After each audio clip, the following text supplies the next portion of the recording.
Culture Entertainment. I am your regular host, Will the Greatest, and with me I have my regular co-host, the real Aaron Alexander. How you doing today, man? Oh man, I'm good. I'm doing really well. I'm dog sitting for a friend of mine right now, so I'm chilling at his place. That's not far from where Reject Studios is. So yeah, we're doing really good, man.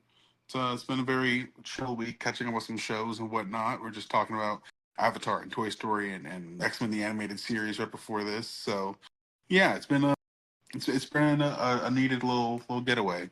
How about you, man? Okay. I'm good. Just been working.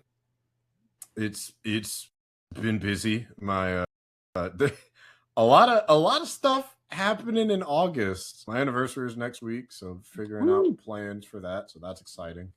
Apparently, this is our 99th episode. So after this, we're going to figure out what to do for 100. It took us, what, 5 years? Bye. But we're there. We have been doing this for a minute now. It's been a minute, but hey, with ups and downs of consistency. But I was like, man, I wonder what we're going to do for when we'll do the next episode. And then D23 happened. I texted you. I'm like, so this is probably the quickest we've done 2 episodes back to back. This is the fastest, because like 97 and 98 wound up being a 2-parter, which that was pretty easy to navigate, and then just all of the news over the course of 3 hours on a Saturday. Yep, which bomb after bomb dropping. Oh boy, that it was a lot, but yeah, we're gonna hopefully figure out something cool to do for 100. But as far as me, it's like, yeah, I'm good. Things are steady. Just wedding planning stuff as usual. Trying to stay on top of everything else. I got some voice auditions I need to do, and in-person audition. Well, not in person. Self-tape that I need to do today, because it's due in 2 days, and it's not hard. I've just been busy, but otherwise, yeah, things are good. Yeah. Do we want to just hop straight to it? Let's do it. All right. We can start off with Lanterns had its first episode as we're recording, I believe maybe 2 days ago now. It was Sunday or Monday-ish. It was Sunday. Yeah. God damn, that was 2 days ago. Shit. Yeah, crazy. And the show, you know what? I shouldn't, full spoilers, I guess, for Lanterns episode 1. But you should watch it. And I have Max again, so I can watch it. And I can also catch up with My Adventure with Superman, which I'm very behind on. I should not doubt Damon Lindelof after how well he did Watchmen. But, like, I think we talked about the trailers. I'm like, they seem fine. It's like I wasn't a person that got into True Detective, so it didn't really do anything for me. But actually sitting down and watching the show, I'm very, very impressed. And it's like, it's kind of annoying, not because the show is good, but I don't think they I think they leaned too much into the True Detective sort of phrasing of it. This isn't True Detective with aliens. It's Men in Black with swear words. And that's way more interesting. That's a good way to put it. That was the first thing I'm noticing with like the tone, the dialogue, and stuff like that. I'm like, this is Men in Black with DC characters and R rating, where the young guy is the straight man and the old guy is like the fly by the seat of his pants, down to the chase sequence of him knocking him out on a rooftop. I'm like, it's Men in Black. And I love Men in Black. That's one of my favorite movies of all time. So this is really high praise. And I'm really impressed with how they're going about the characterization, the differences and distinction between Hal and John, and how he showcases his like field expertise versus John's sort of formal training, but not translating to that like being out in the field, them being space cops. Like, the only thing I wasn't really into is just like that suit is still ugly. But beyond that, I quite enjoy it. It has a very strong, nice, long, full pilot episode. I was very impressed by that. And I'm like, why didn't it wasn't even like, oh, why wasn't there explosions and constructs in the no, it wasn't that. But the tone I was sold and the tone that I got, this show is a lot more fun.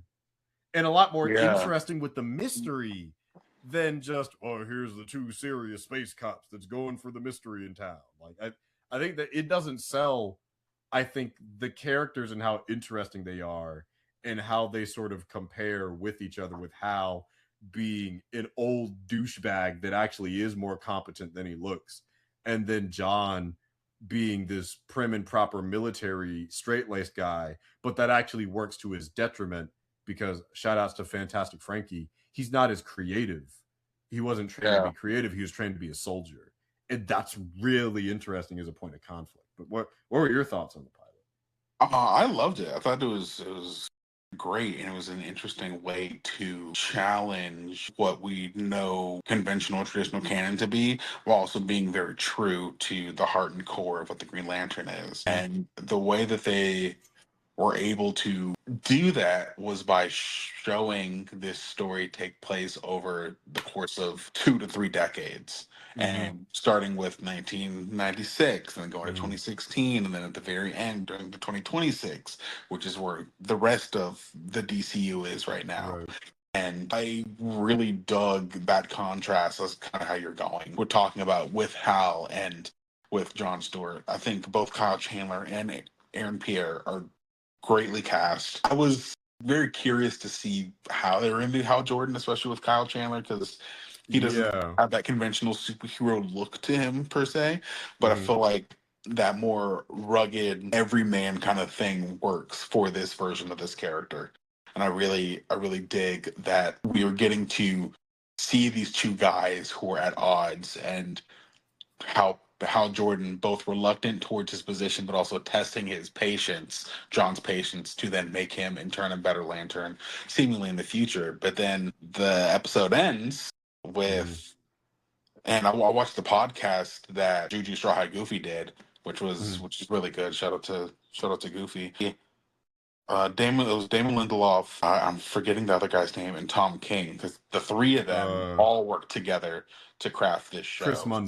Chris Monday, and he did episodes of True Detective Night Country, the most recent season of that.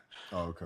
The way that they were able to utilize all of their strengths was just magnificent. I feel like the interesting mystery of, okay, how Jordan's dead and Hal doesn't have the ring, and neither does John.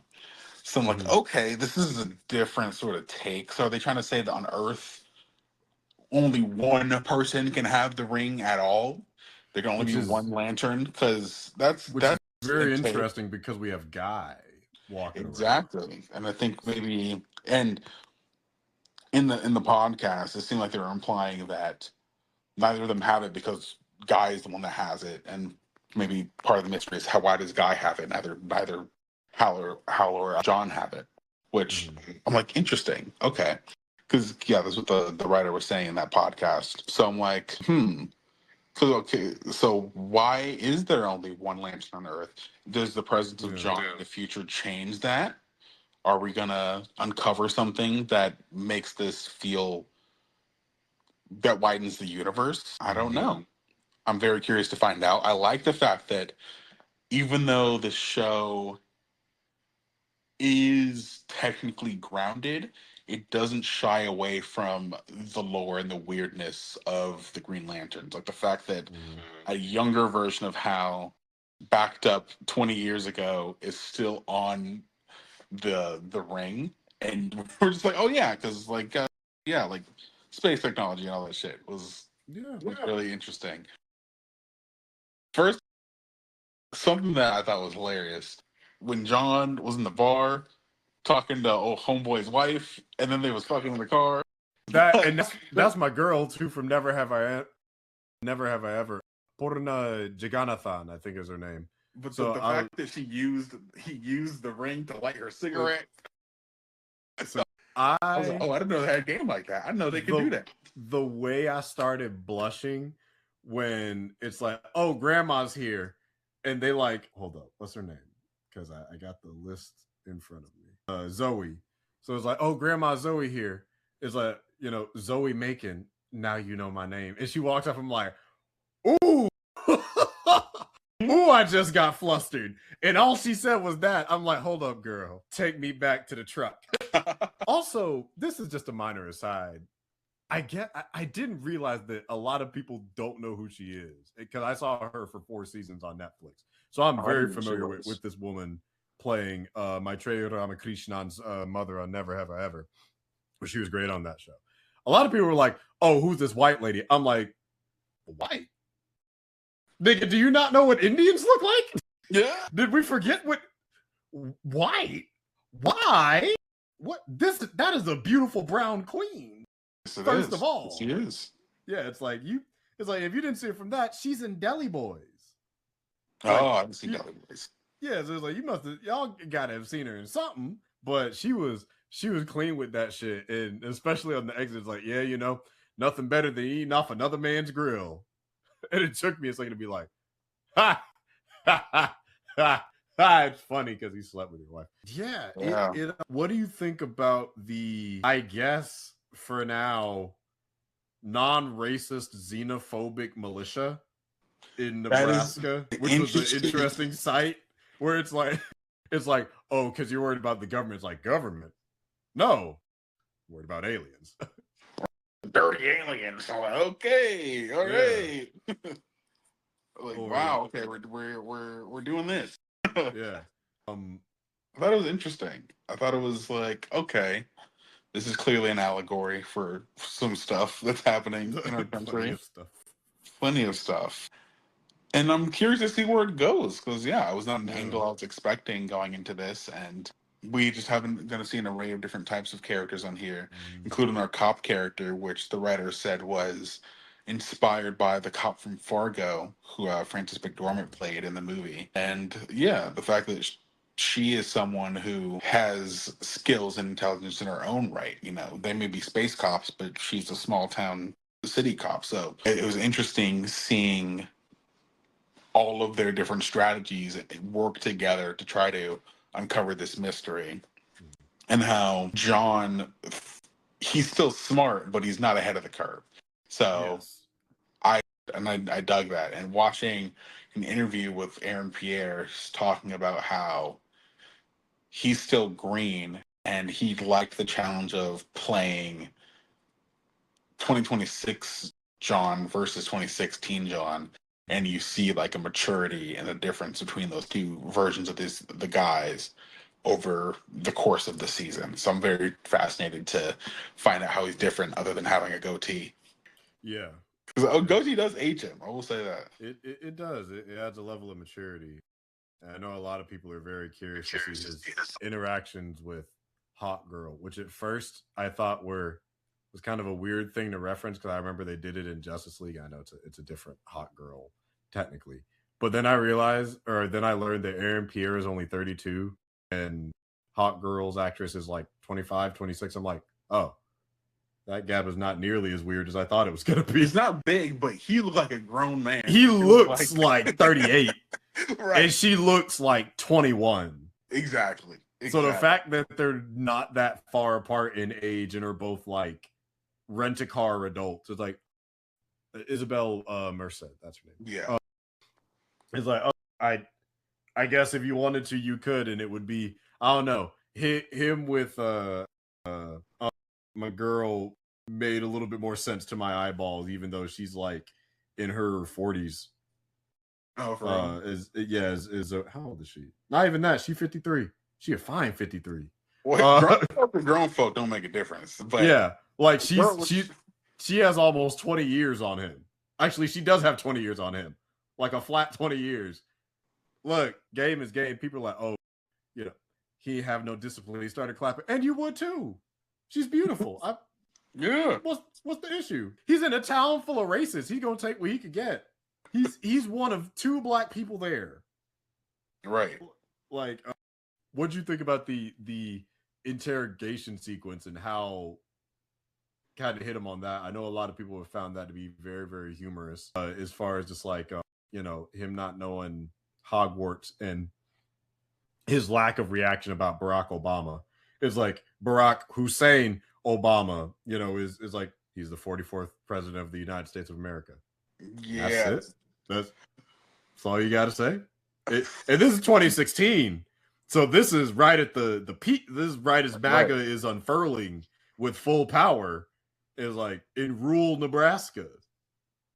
There's like, and I love him like because you could just that was a great scene of utilizing his skills as a cop because he was so perceptive of the fact that you have the information, but the details are wrong or the details are lacking. Like you drew the picture, but you didn't color in the lines. Yeah, you have facts, but you don't have cultural information. There's some stuff that you can't teach, but is definitely known or ascertained. Like as a funny parallel, someone brought this up actually, and I think I reposted it on Threads.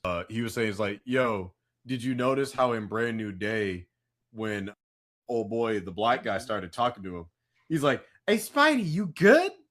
That was Jean talking through him. Right? How does she know how to say that? What the fuck is up with that? But also, see how Jean knows because I guess at some point she's hung around black. I suppose TikTok is just like, hey Spidey, you good? What's good with you, fam? What's popping, bro? Like she hung around somebody to pick that up. These aliens haven't done that shit. They didn't do their research like Jean Grey did. Apparently, Jean Grey was in the trenches hanging with hood niggas and killers. But these aliens in rural Nebraska, I guess, don't understand racism like that. It's just like, yes, Barack Hussein Obama, the 44th president. There's been some, what did he say? There's been some dispute about the nature of his birth certificate. It's like, that's all you gotta say about it? Nothing else? Right. Like, dead giveaway. Where are your opinions at? Exactly. You not racist, bro? And you live here with that hat? And you white? Come on. You white? Yeah, and I like that when the alien was mocked, he finally admits it. I was like, okay, this is great. Because we all knew he was an alien. But he put up a decent front in the meantime. And then when he started saying the oath, and Hal starts getting mad, because like even though he's like, he doesn't want to wear the suit anymore, he's kind of over it, but he still respects and has been doing this for a long time. He's like a true veteran in this field. He takes his oath very seriously. Yeah. And he's like, you're not gonna play it, not gonna play in the face of the you're not gonna play in the face of the thing that I value the most. Right. And I thought that was really cool. Yeah, because like at this point he's been doing it for 30 years. Yeah, 30. Well, yeah, by 2026 it'll have been 40 years. 40. Because they say in the interview in 1996. No, it'll be. Oh yeah, you're right. It's 10 years before. You're right. Yeah, so he'd been deep in the game. Their makeup to de-age him was very good too. He looked good. They did a good job with doing that without it looking uncanny. I don't think they used any or much digital touch-up. I could be wrong. But the young Hal and how he differentiated that even with his performance, I thought was really, really strong. I mean, there's color to it. The color grading also worked. So even though it's grounded, it looks a lot more normal and natural. It doesn't look like desaturated. It just looks like if I went out and saw this, everything sort of fits, which is nice that we're just having like regular colors. It doesn't seem like it's trying to shoot for a specific tone or mood unless there's a reason to. Like when it's cold, it feels cold. When it's out in the open, it feels out in the open. But they did good with like the balance and the color. So I like that it didn't look overly dramatic. It looked like natural, I'd say. Not saying that they didn't grade it, but I think because they did, it looked up, it didn't bother me. It didn't feel like grimdark or super serious. It just feels like, hey, it's a mystery. Yeah, and I appreciate that. And I look forward to seeing, because I look forward to seeing how this plays out in this space mystery. And I assume there's going to be some level of cosmic exploration to some degree in this, and seeing how different this team and this show treats space versus how Supergirl did it. Yeah, and hopefully they go a little bolder with some of their choices, even though it's pretty normalized. It's not to say that there are no bold choices in Supergirl. I just think they could have done more with the tools at their disposal, but it is what it is. Great. Yeah, I'm looking forward to the rest of the season. I was very, very impressed with what we got. I don't know. We got anything else to add about episode 1? No, it's great, and yeah, I look forward to talking about it when we watch more. Yeah, just a brief rant section, and then we'll get to D23 and everything. So Miles Morales' new book came out from, I believe his name is Brian Edward Hill. Brian, you hurt me, man. You hurt me. Fresh off the heels off of Ziegler's incredible run on Miles. Arguably, in my opinion, I think the best run we've had on Miles. And yes, that includes Bendis. I think Bendis' run is the weakest. Is it the one that established it? Yes. Do I also think it's the weakest? Yeah. It has some great moments. It has some great, it has some great development. Still think it's the weakest. And that's okay. Like, the weakest of that is still Brian Michael Bendis. So, yeah. Everybody built on that. Like, Salad and Ahmed had to pick up the pieces after Hickman's Secret Wars and craft a sort of narrative from there. And then Ziegler enhanced it by making it basically a shonen battle anime for 42 issues. And I fucking loved it. He got, great costume, great development. Had all this dope character progression. Yeah, there was weird shit. There was multiverse shit.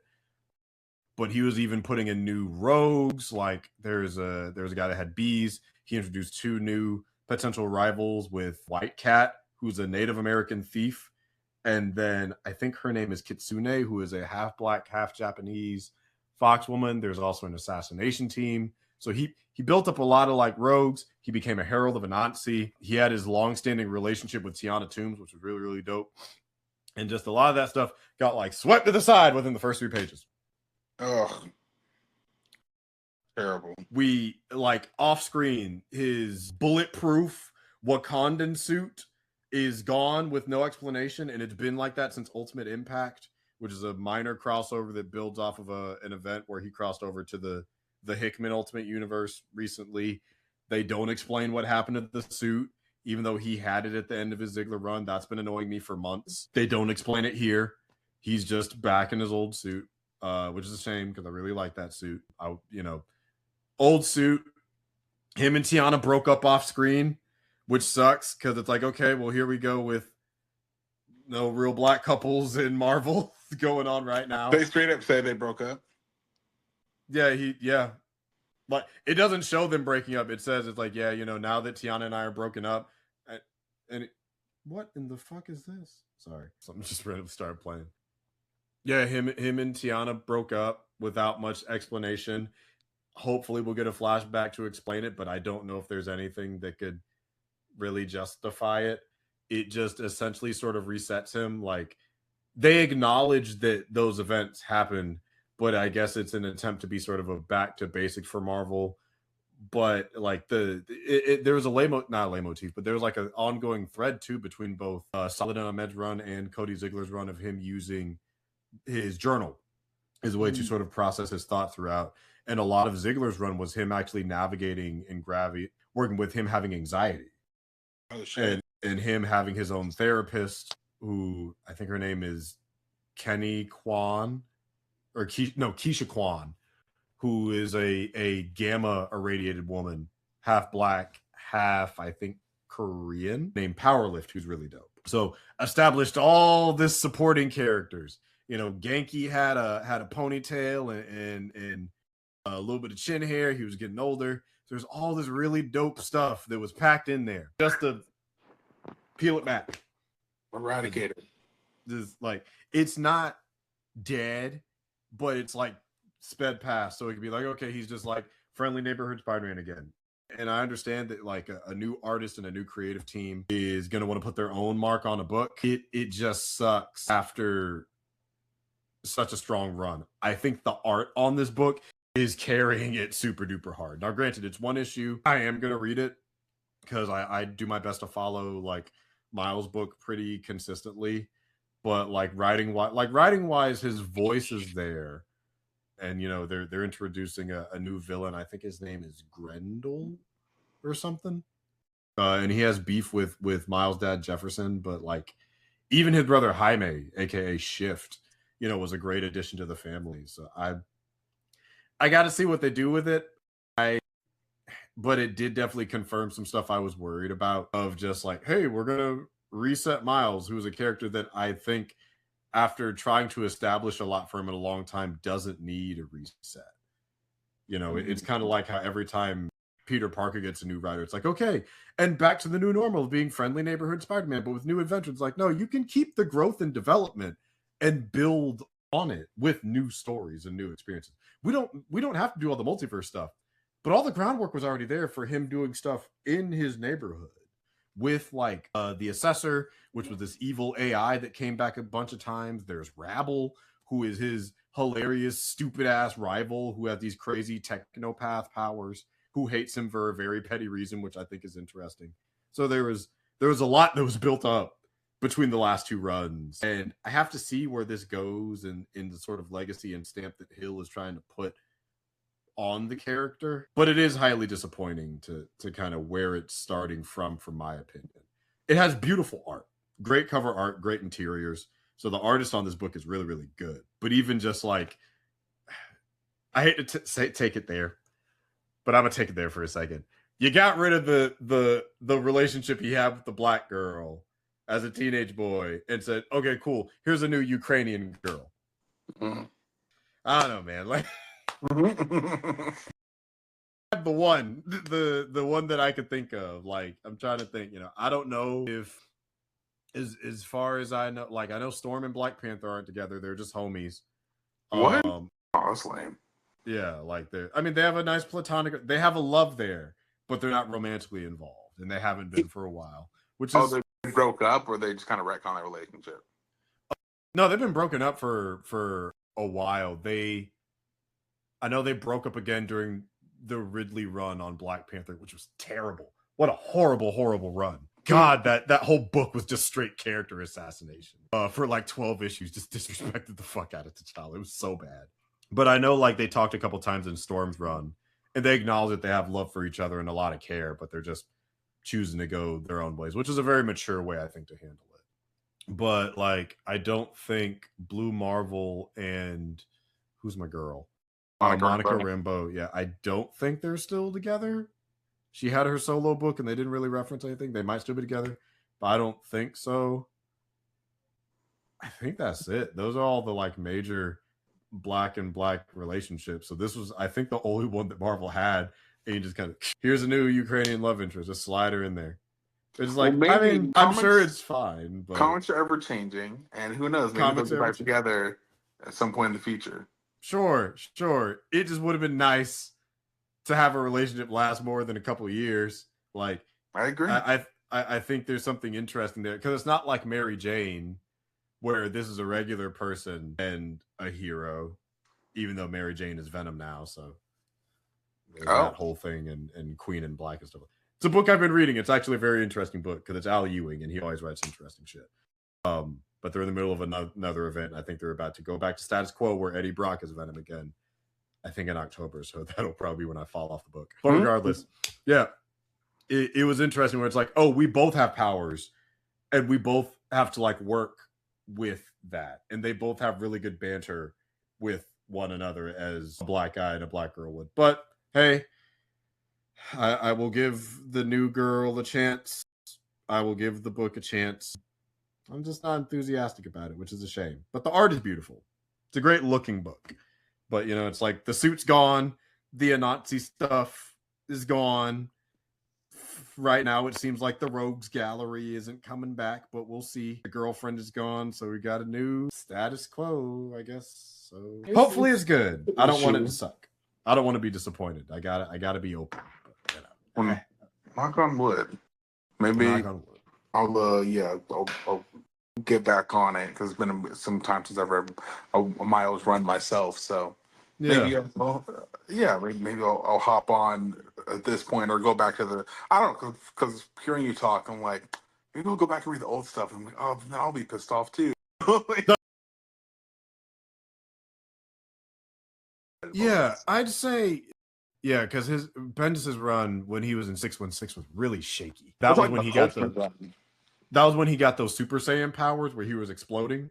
Oh, what? No, I was still thinking about his ultimate. Oh, the ultimate run. Oh yeah, no. Bendis started him in 616, and he had solar flare powers for a bit, and they just haven't really referenced it. I think he still has it. He just never uses it anymore. He had that, and he had like a weird organic webbing that only came out in like high stress and emergency situations. That was one which I was kind of fine with them deading. But if you want to start with a 616 miles, start with Saladin Ahmed's run from like 2018. Okay. That has, I think that's also the one that has Miles' Clone Saga. It also has him meeting the original 616 Miles Morales and all that. So yeah, that's right. Because he was like a Latino dude. Yeah, I remember this. Yeah, so like a scarred face or something like that. Yeah, so I'd say start with, if you want to pick it up, start with the Med's run, and then go into Ziggler's run, and then you can get to Brian if you have the time. I'd say go through those two. Tell me this one thing: is Miles' mom still dead, or is she back? No, she's back. Okay. Yeah, they brought her back with. That was one of the things that Molecule Man brought back in Secret Wars. He brought his family back. And I think Ziggler's run is the introduction of Billy, his baby sister. He has a baby sister, and because of that clone saga, he has a brother. Oh yeah, I saw that. He's like all kind of big and deformed, like that one Powerpuff Girl. Yep, yeah. So that's Shift, aka Jaime Morales. Jaime Morales, okay. Yeah, so it's nice. So it's like if you want to go back, that's a good, I think, jumping on place. That's where the sort of journal leitmotif is established. There are a lot of interesting stories. I will say, I think Miles still has the most interesting clone saga of them, which is a very low bar to clear. But I'm like, well, it's interesting. So hey, it doesn't completely suck. You can follow it from A to B, and there's some consequences to it. So hey, okay. But yeah, it's like I'd say start with that, and that'll run you, I think, 4 or 5 years worth of books. Because I think Ahmed actually did Miss Marvel's run after that, which was pretty solid. He's a solid writer. But yeah, that's my kind of ranting about the book. All right, ready to move on to the big one? Let's do it. Okay. So D23 happened, as well, because she was at D23. So you were following Greg, and I was following BGN. So we were having very different dialogues, but I was also watching your stream at the same time. And I was... Oh, you comment. I think I shouted you out. I was like, yeah. Luke. That was awesome. Yeah. That was awesome you guys watched. Yeah, and so, because I was in our group chat on IG for the big one, I'm like, bro, check the chat. Yep, I saw that. Because she was telling us live, and we were getting pictures and shit right before y'all were. Yeah, I think what was happening was, because the thing is, what I learned after the fact is that, so we reacted to the Vision trailer, and then boom, it was the Doomsday trailer, and boom, the X-Men casting. Yeah, and I think that's so they could count the Doomsday reaction as a reaction. We have to have commentary. Okay. So John was intentionally trying to extend that part out so that could be its own video that was clipped out of the live stream, and that ended up doing pretty well for the channel. I was gonna say that video's been doing pretty well because 222K. Something around there, and I think it was trending on for that. So I was yeah, and it's funny because I didn't know that he was doing that in time, but in retrospect, I'm like, okay, that makes sense. Because I was also like, what the fuck's happened in the chat? And there's our girl who works behind the scenes named Alex. She was like, the entire chat wants you guys to switch over to X-Men. I was like, oh shit, they actually did do X-Men announcements. Yeah. So that was a trip. Yeah, that was very cool to find out in real time. Yeah, what the actual casting was. Yeah. So, and we'll get there, and I want to save that for last because there's a lot to talk about with the Marvel stuff. So we're gonna wade through. I will start with this one just because it ties to some crazy news, and then we'll do the movies, Star Wars, Marvel. So we'll get through everything. Kingdom Hearts 4 got a trailer, and that is specifically for me. Oh my god, I was so fucking excited because it hasn't been something that we've talked about but I am a very big Kingdom Hearts fan. So when y'all were talking about potentially streaming it, there's a part where I'm like, look, I will fly out and play it with you because I've played almost every game except for there's one called Coded, which is for the DS, and I actually haven't played the original. Really? Kingdom Hearts 1? I have not played Kingdom Hearts 1. I've played original Chain of Memories, 2, Birth by Sleep, Dream Drop Distance, 2.8, and 3. And the phone game. Perplexes me. How have you played all but the one that started it? That it's fun because it's like how I got into it, I think was from 2. And I've been a fan since 2. And I've had no desire to go back to 1, which is very funny. Because it's like I know what happens in 1. I know how it unfolds. I know the game. I know it like front to back, and have never touched it. That it is a fascinating relationship to have with a franchise where I've never played the original, and I would, if I'm out there with you, I'll play it with you. I would definitely do it with you. Okay, cool. But I've never played it, and I've been a fan of the franchise for 20 years at this point. Because in 2005 when Kingdom Hearts 2 came out, because I played 2. Then played Chain of Memories, and then kept going with the series from there until 3. 3 is the reason I have a PS4. That and Persona 5. Those are the games that I wanted to play it for. But I got a PS5 because PS5. That's right. We played together. Yeah, we played Rocket. We played all my PS5. What am I talking about? Yeah, no. When I we played Dragon Ball Z because you were at my house. Yeah. And now I have Marvel Tokon, so next time you visit, we can play that too. Oh, yes, down. But yeah, it's like they revealed that there's a Coco world gonna be in Kingdom Hearts 4. They gave a lot of other extra sort of scenes. They actually did a live stream the next day where the voice actors for Sora and Riku, 2 of the main characters, were for the first time ever apparently read a scene together. So I guess they don't do a lot of live reading for the recordings in groups, which is pretty industry standard for a lot of like voiceover work. But it's interesting that like they've been in this franchise together for like 20 years, and this is one of the few times they've ever read something together, let alone live. And I got to catch a snippet of that. But yeah, a lot of cool details. They announced that there is now a canon anime that'll be releasing potentially this or next year that will be dual airing on both Disney Plus and Disney Channel, which is very interesting to me. Yeah. I think the more interesting thing is Disney Channel is still a thing? It's still cable? Disney, it's still alive. All right. By the same way that ABC, is still alive, I guess. And I guess Freeform, somebody's got to be watching it. I don't know what they have over there. I guess like Owl House. It's the only thing I know that they be having. But I don't like it feels self-fulfilling too, because there's very old sketch animatics for a like earlier 2000s Kingdom Hearts cartoon. Yeah, so you can find those online, those pictures, and they look pretty good. They look like what you would think a 2005, 2004 Kingdom Hearts cartoon would be. It's a lot more wacky in its style versus this, which is supposed to be 2D animated, traditional style show. I'm glad it's in canon and that it's not just remaking the narrative. That's also to be expected, because Kingdom Hearts is one of those franchises where everything matters. Oh yeah, that's one of the other games I haven't played. They have a rhythm game called Melody of Memories that is also canon that I haven't played. Rhythm game? Fascinating. Yeah, so it's just, hit the button for the songs from the game, which, the composer, what is her name? Yoko Shimomura is one of my favorite composers ever. She's a fantastic composer. So all her music that she's done for those games, if you just sit and listen to Kingdom Hearts music, it's absolutely fucking gorgeous. I am super duper excited to get this show and its canon, to get this game this year before we lose discs forever, because Sony wants to kill that shit.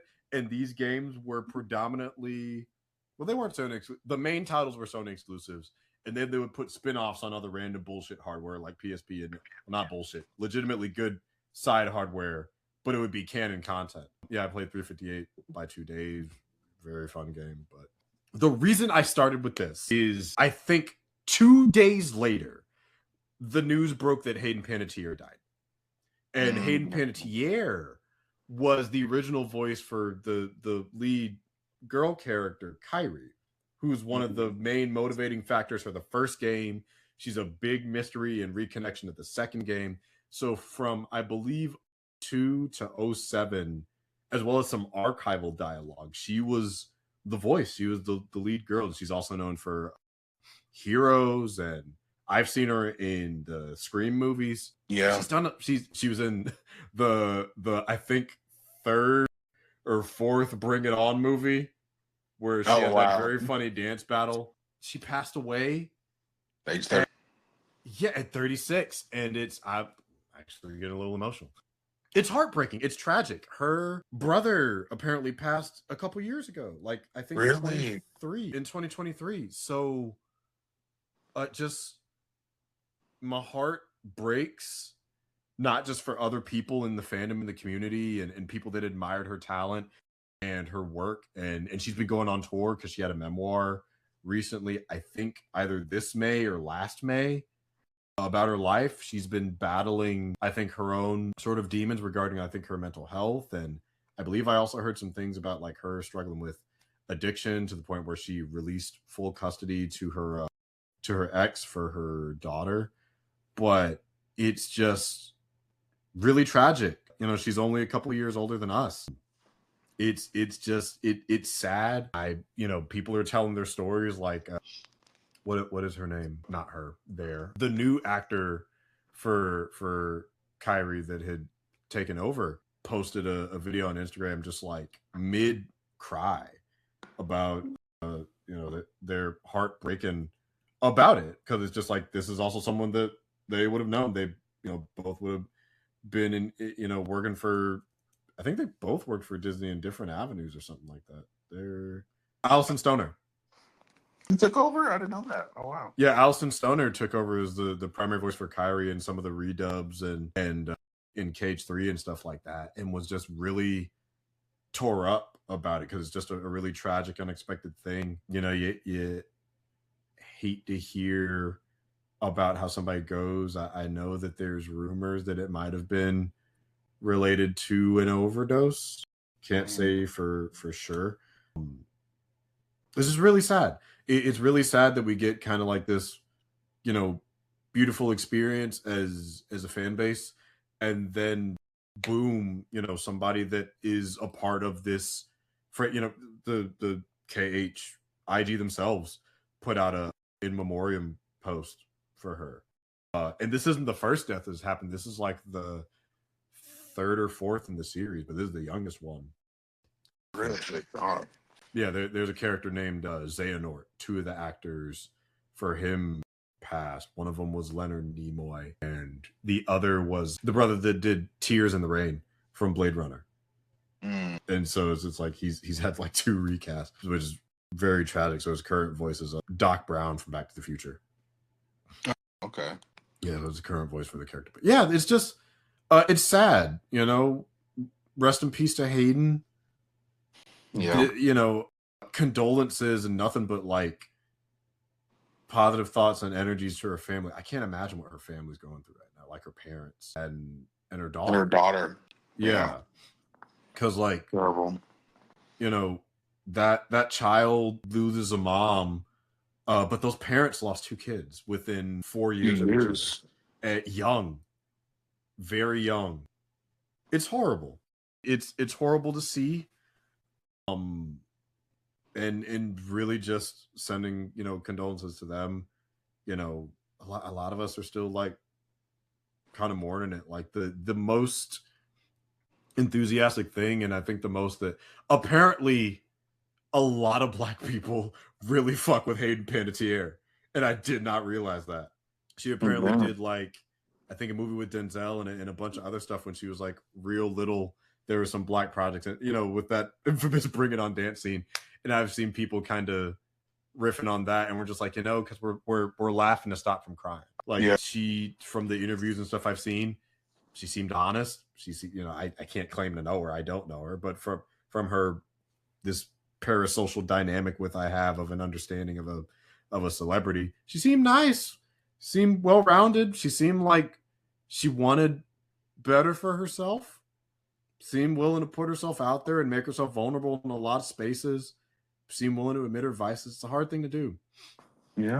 So it's just it sucks, you know, and you hate to hear it, and just to be hot off the heels of something very, very exciting for us to be in this fan base and have to kind of remorse. There is a beautiful dedication when I was scrolling through TikTok of all places where someone was incorporating Kyrie's theme in with like the theme of Kingdom Hearts to kind of do it in memoriam for Hayden, that I thought was very, very well done. If I can find it, maybe I'll add it at the closing of the episode. But yeah, it's I don't know if you have any input to this or even the Kingdom Hearts of it all, but it's like it's just really fucking weird to see.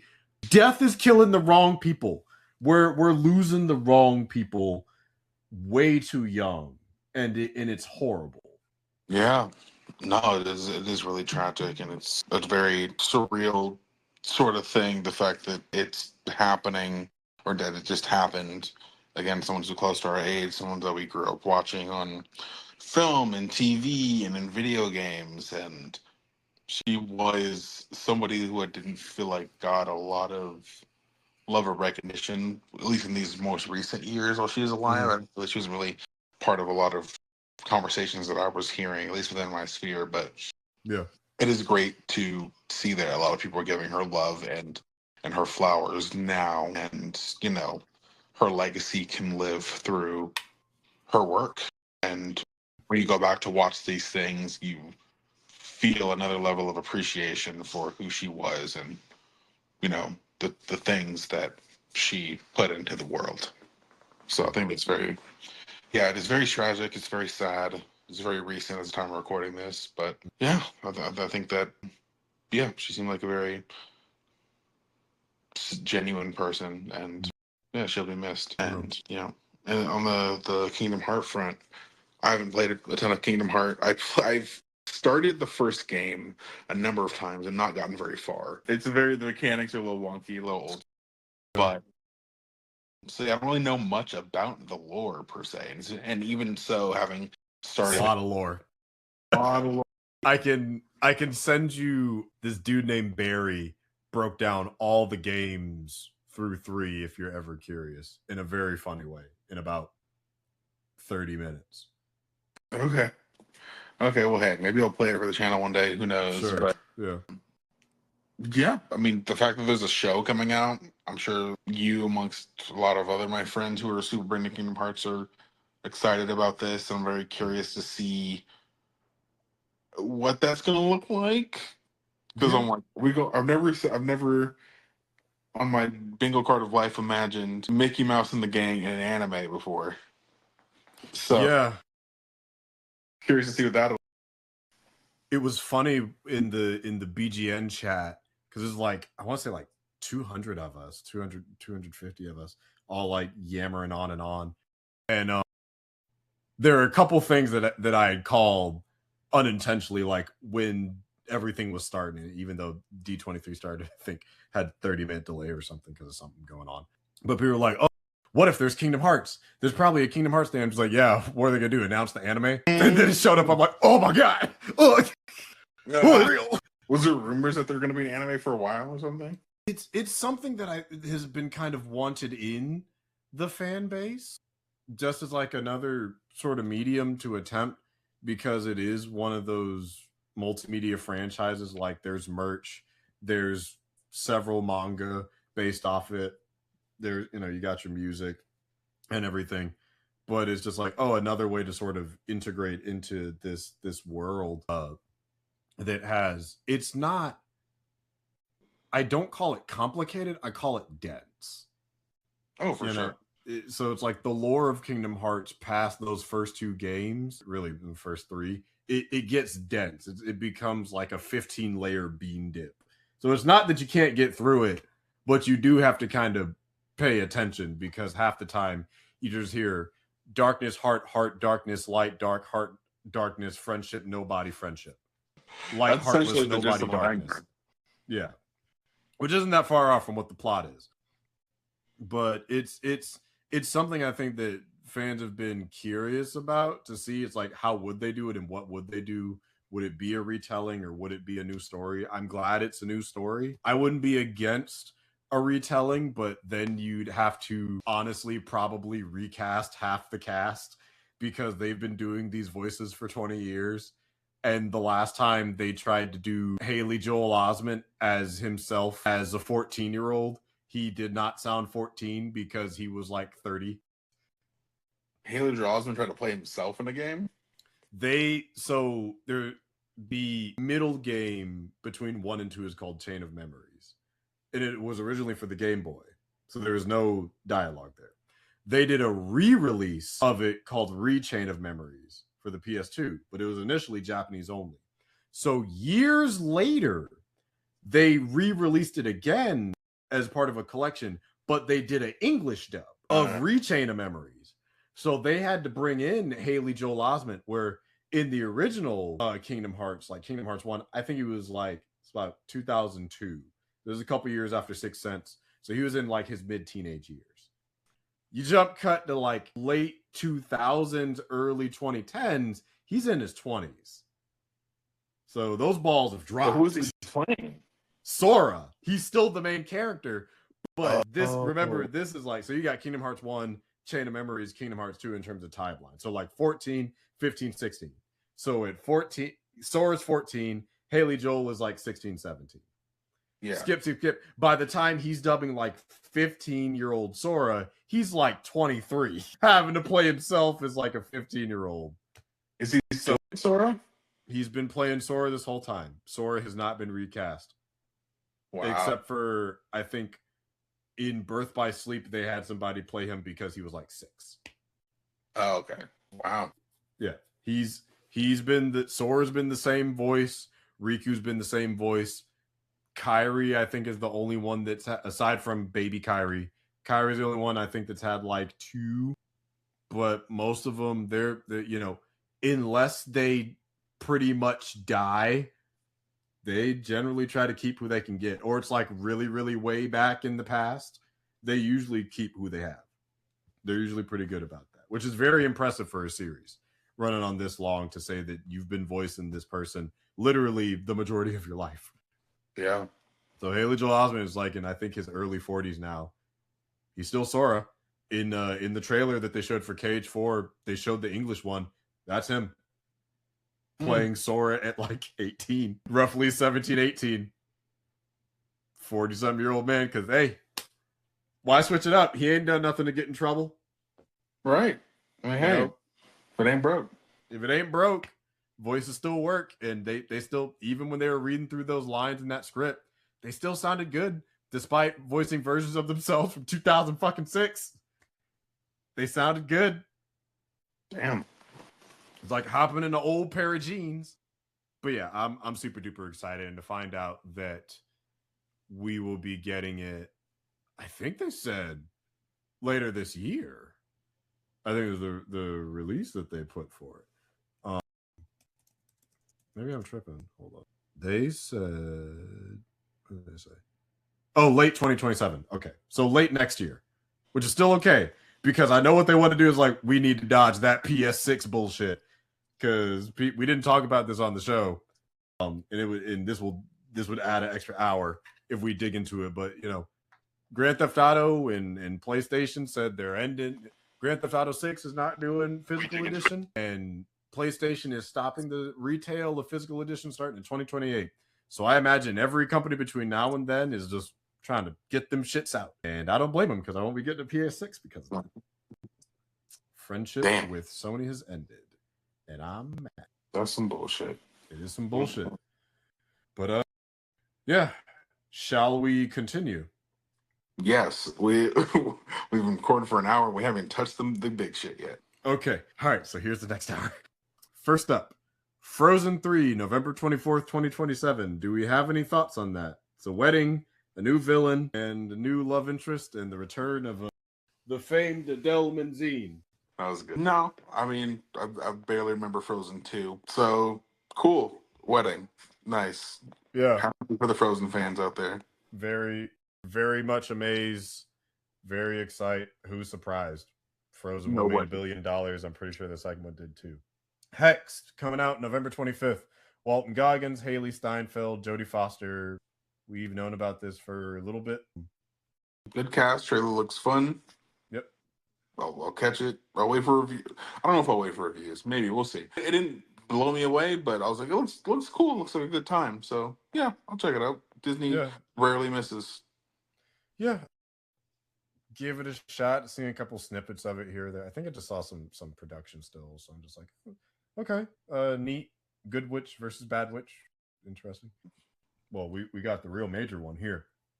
The Bluey movie, August 6th of next year. I don't know. How we feeling? I don't know how Disney gets away with the fact that they have a show with a blue dog that's a girl that's named Bluey when we had a show called Blue's Clues with another blue dog that was also a girl. Well, it's different because they're Australian. Okay. That changes. Yeah. Type of dog too, so I guess that changes things. There's Blue and Bluey, and they're not related, so don't conflate them. Don't confuse them. Nope. I think her dad's name is Bandit. Okay. Yeah. Yeah. This is gonna go really hard for 3-year-olds and their parents. Yep. Because according to like my parent friends, Bluey is really apparently some like really dope shit. Oh wow. I've heard from like parents that like it's one of those shows where it's meant for toddlers, but there's stuff in there that can be like appreciated. Not like gritty and dark storylines, but just like real parent shit that parents can relate to as mature adults.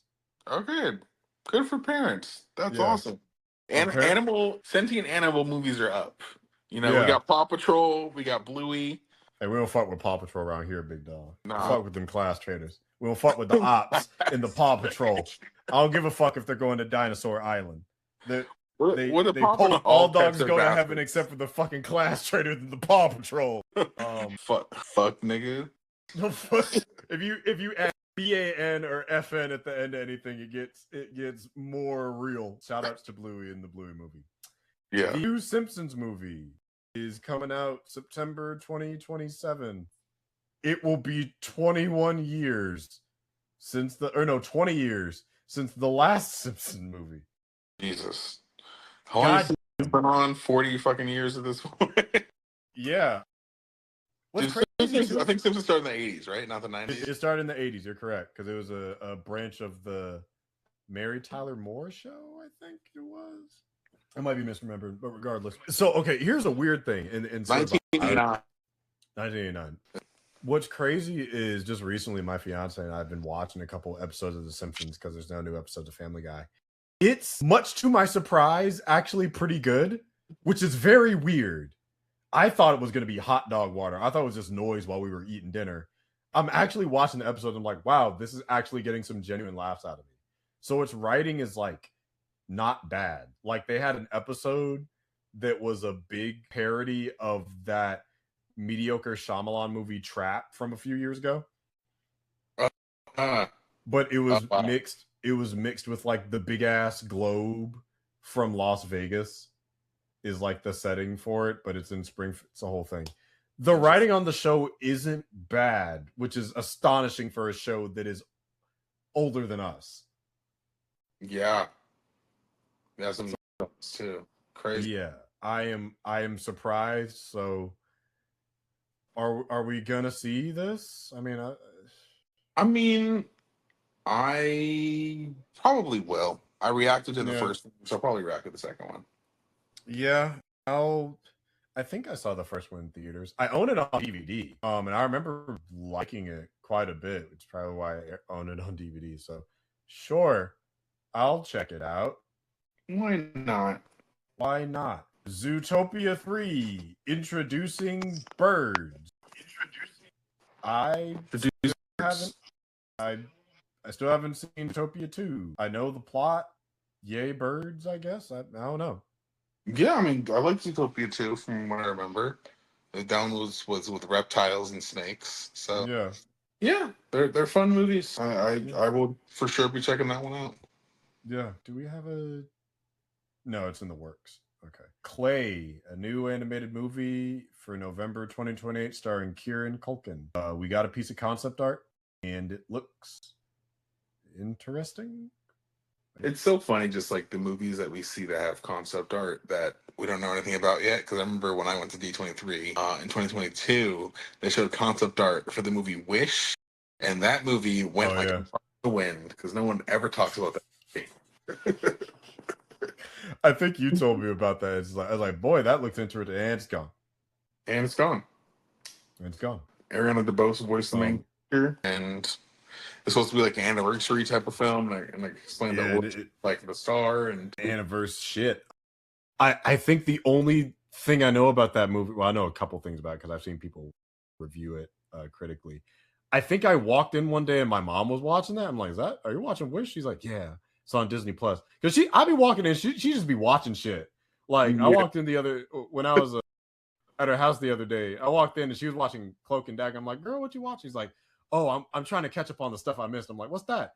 Cloak and Dagger. The fuck? All right, girl, go ahead. Right. Like, I'm not going to go harsh or mellow. I need to finish Cloak and Dagger and Runaways. So good on her. Yeah. You know, if I won't be prepared for Doomsday, it'll be her. Truly. We got... Okay, so this one we can maybe talk a little bit about. Incredibles 3 for summer 2028. The Parr children will take center stage. And I think they're also having a potential superhero team. And we're still not aging up the kids. Why, Brad? Why? Bro? Why? Let these motherfuckers get older. I know what his argument is, where it's like each person is supposed to be a capture of a certain time period, where in sort of a comment on the obstacles that you face within that time period. But the fact that each movie directly follows the last across like 20 years is insane to me as a premise. And it's interesting because it's one of those franchises of Pixar that, and you can correct me if I'm wrong in this, that is just following people. Mm-hmm. But because everything else is either like a car or monsters or toys, you know, your emotions. So the fact that we're not seeing progression in real time for these animated characters who are people is fascinating. But yeah, I guess they like want to keep that family unit thing intact. But I think I agree. There's a lot of interesting things to mine from seeing this family as adults and seeing how time changes with their family dynamic. Like it's a critique at this. Okay, we won't talk about this because I'm almost certain you haven't seen it because they didn't advertise it. But the newest season of The Proud Family Louder and Prouder came out. It's pretty good season. But one of my things with that show as well is like, hey, why did we not age Penny up more than like a year? Like all the stories they do, I think can still be interesting with the kids being at least a couple years older. Right. So it's like BB and Cece are still in diapers. They've been in diapers since I was in elementary school. Yeah. Like Dash and Violet have been in middle and high school since I was in elementary school. You say, hey, same thing with fucking Family Guy and same thing with The Simpsons. You know, a lot of these people are kind of stuck in their certain things because of animation, because you're not forced to grow your characters. Which is true. The defense I'll make for like a Family Guy or a Simpsons, even though I would also maybe want to see a little progression with that, is okay, these are predominantly non-serial types of shows. So you can be in the same place relatively for an extended period of time for that, because the narrative I don't think invites progression versus your narrative doesn't. And you could even make that a little bit for the Proud Family. It'd just be having weird shit. I just think it would be a little bit more interesting to see him older. But that show is also predominantly, is it non-serialized or serialized? I think it's serialized. Or essentially, they're not following a direct narrative episode to episode to episode for the most part. So So it's like, you might have a two-parter here or there. So I'm like, you can make an argument for that. But Incredibles follows the timeline. Like the first movie starts in the past before they have kids and then jumps to the future where they have a full family. And then each movie, it's just, oh, well, here's what happened after the last movie. And here's what happened after the last movie. I mean, okay, you can, but these movies are coming out like 5-8 years apart from one another. Yeah, wasn't Incredibles 2 in the 2010s? Yes, it was. Because Incredibles came out 2004, right? Yeah, I'm pretty sure. Incredibles, yeah. Was it 2016? Yeah, Incredibles 1 was 2004, Incredibles 2 was 2018, Incredibles 3 will be 2028. Yeah. So it's a slightly smaller gap between 2 and 3, but still pretty good. Because, yeah, it was, 14 years between 1 and... Good Lord. Like, I don't think I saw the last one in theaters. I don't know. I mean, I'm sure it'll be good. Like, Brad Bird is a good director. Even like his worst movie is still better than probably any Zack Snyder film. I hate to say, but like, I don't know. It's disappointing that it's just how that is, but it's all gonna come down to execution. He has decades of experience. It just seems like an odd choice. I'm interested to see where they take it, but there is also that part of my brain, like the Kingdom Hearts of it all. Do you want to have to recast because you make a movie every decade and you got to change the kids again because they're probably adults by the next time you want to do a movie? Right. This will be a third set of Violet and Dashes probably, while Helen and what's my boy's name? Not bad. Mr. Incredible, stayed the same probably the whole time. Bob. Helen and Bob. And Jack has all this wasted potential. He's been a baby for 30 years. So is Stewie. So is Maggie. So is BB and Cece. But those are comedies. What I will say is, it sucks that we're not getting that. But from what I did see, it's like they're doing like a VOT type of situation, like sponsored superheroes that are maybe not as good as what you would think they would be. So I'm like, okay, this is another turn on the corrupt superhero thing and good heroes in the face of corrupt heroes. I think premise wise, I'm curious to see how the world of Incredibles and Disney handles something like that. Yep. So it should be interesting. At least on that front. Yeah. So anything else on Incredibles before we move on? I'll watch it. I'll give it a chance. But Brad clearly knows what he's doing. He's not who he is for no reason. Yeah. I look forward to his independent movie that's coming out this year. That'll be fun. Oh, yeah. He's like doing like a neo, and I can say like I don't know what it's called. It's like a neo-noir movie, I want to say. Okay. I'm like, yeah. So I think it's supposed to come out on Amazon. But we love Brad Bird. It's like it's like one of his dream projects that's been trying to get off the ground for the longest time. But it has a cast. Oh yeah, Ray Gunn. Yes, Ray Gunn. That does look. Yes, that does look very good. I am very curious to see. It's going to be on Netflix this December. This December. That is yeah. He's doing that with Skydance. Scarlett Johansson, Sam Rockwell. Patton Oswalt, Tom Waits. Yeah, the images look great, so I'm excited to see when that comes out. That's probably going to be a banger. Yeah. Ooh. Guess who's on the score? Who? Michael Giacchino. Okay, that man working. Baby. Okay. All right. Yeah, we cooking. Animation looks so good. I'm looking at the IMDb right now. Oh, it looks so good. Yeah. You know what? Might have to take back what I'm saying. I'll let him cook on this one. Gunn, you're good with me, but Incredible. We have an eye on you. November 2029, we are getting Coco 2. I still haven't seen Coco 1, but really, Coco Kid Miguel. Yeah, still haven't seen it after all this time. Well, watch it right before Coco 2. That's a great idea. I got 2-3 years. Yeah, man. Then you can see what the hype's about, but you don't have to wait between movies to to find out where the story goes because you just hop right into the second one.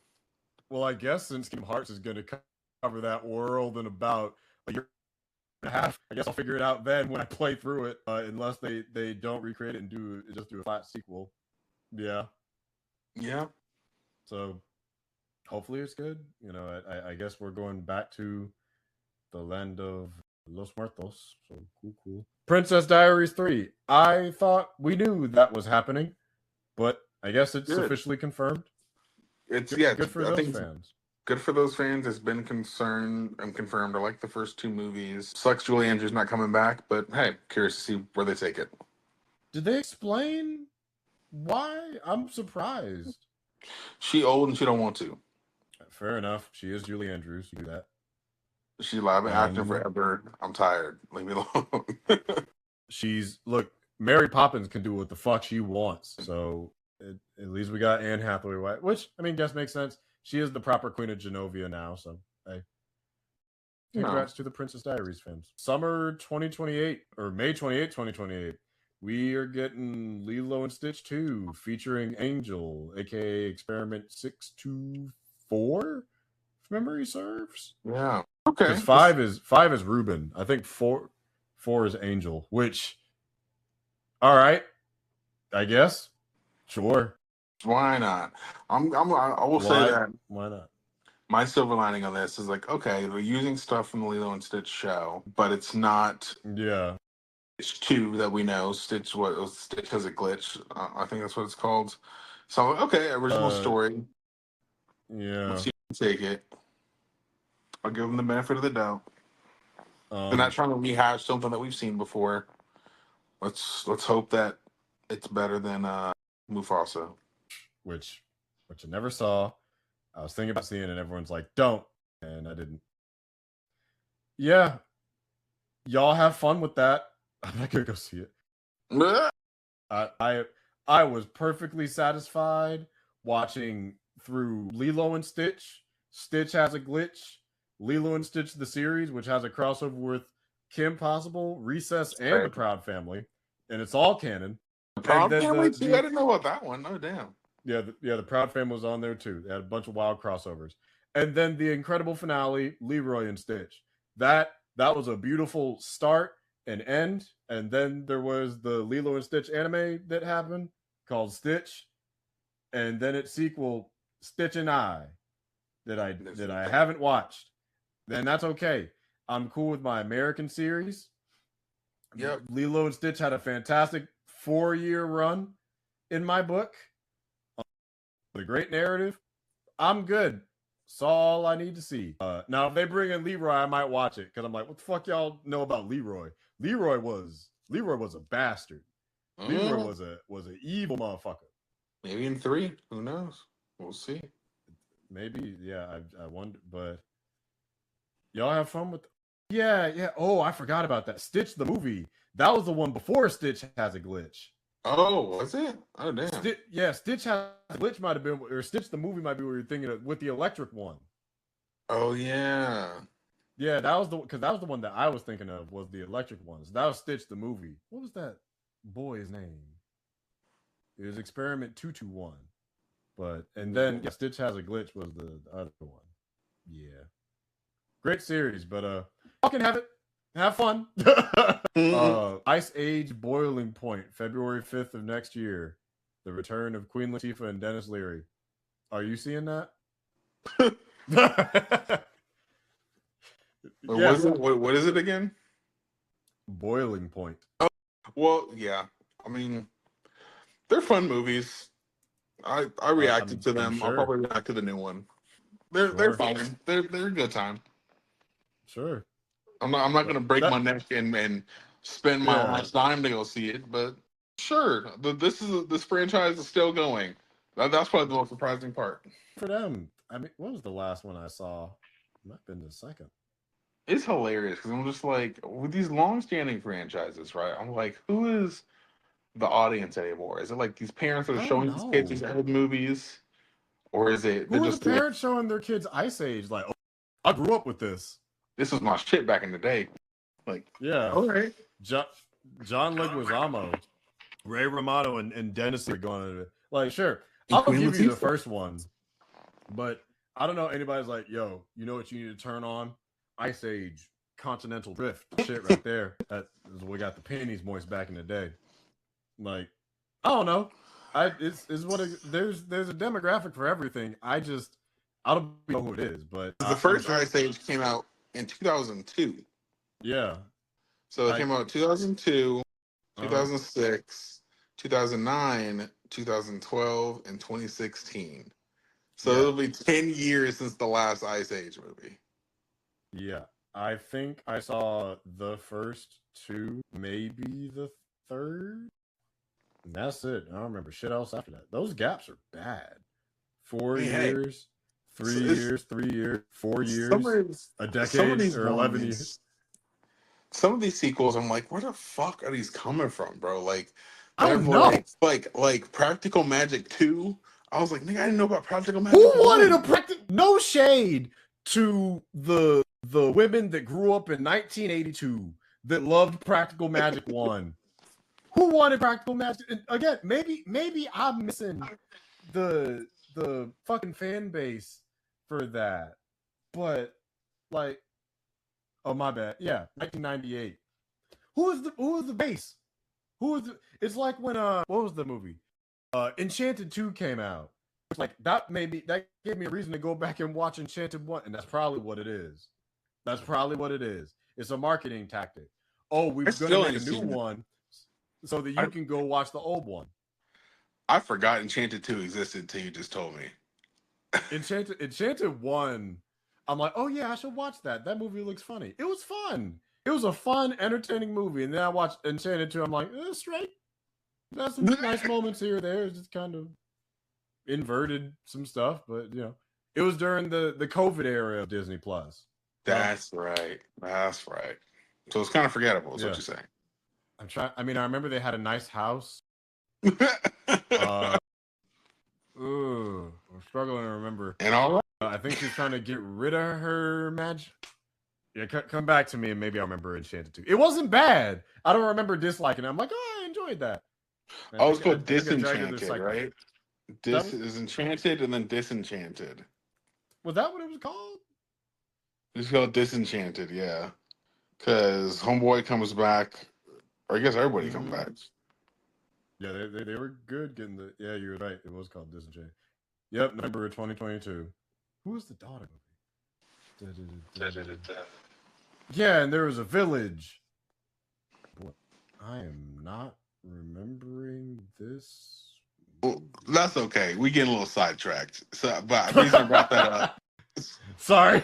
It's okay. So the reason I brought that up because there's, I guess, another movie coming out, like a sequel to someone's high school reunion is getting a sequel in the Disney era, or that happened at D23.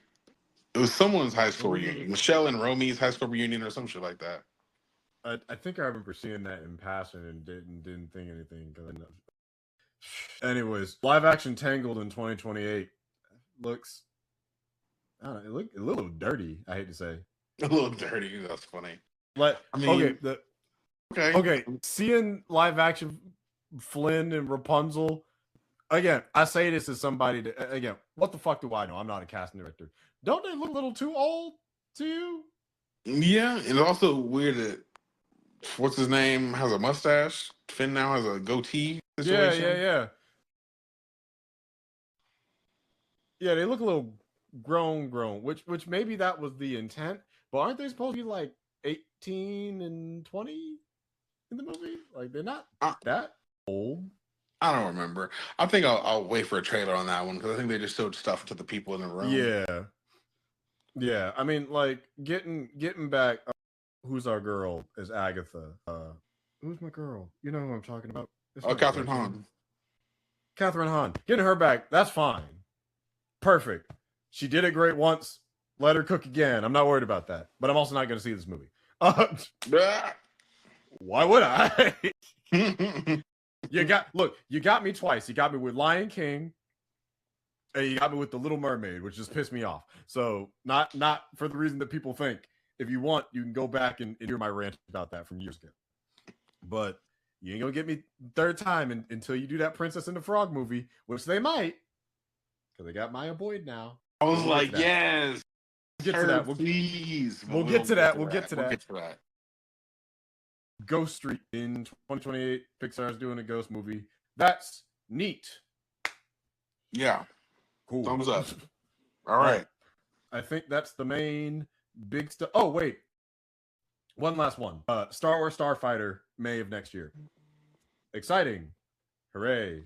That is hopefully good. That just reminded me, we're getting a Marvel and Star Wars crossover written by Kevin Smith. Oh, cool. Yeah. All right. A lot of people aren't happy. I feel like I'm the only one that's like, oh, that sounds interesting. I'll read that. Yeah, a lot of people are calling it desperate. I'm like, they own the shit. They've already had the Avengers crossover with Alien, Black Panther, and Wolverine that fought Predator. Why not crossover with Star Wars? They own it. Yeah. Like, fuck niggas. They could cross over with Toy Story if they wanted to. Who gives a shit? Yeah. Why not? I don't think it's desperate. That's just playing with your tools in the toolbox. If I want fucking Spider-Man to hang out with, Woody and Buzz, why can't he? That's what Kingdom Hearts is.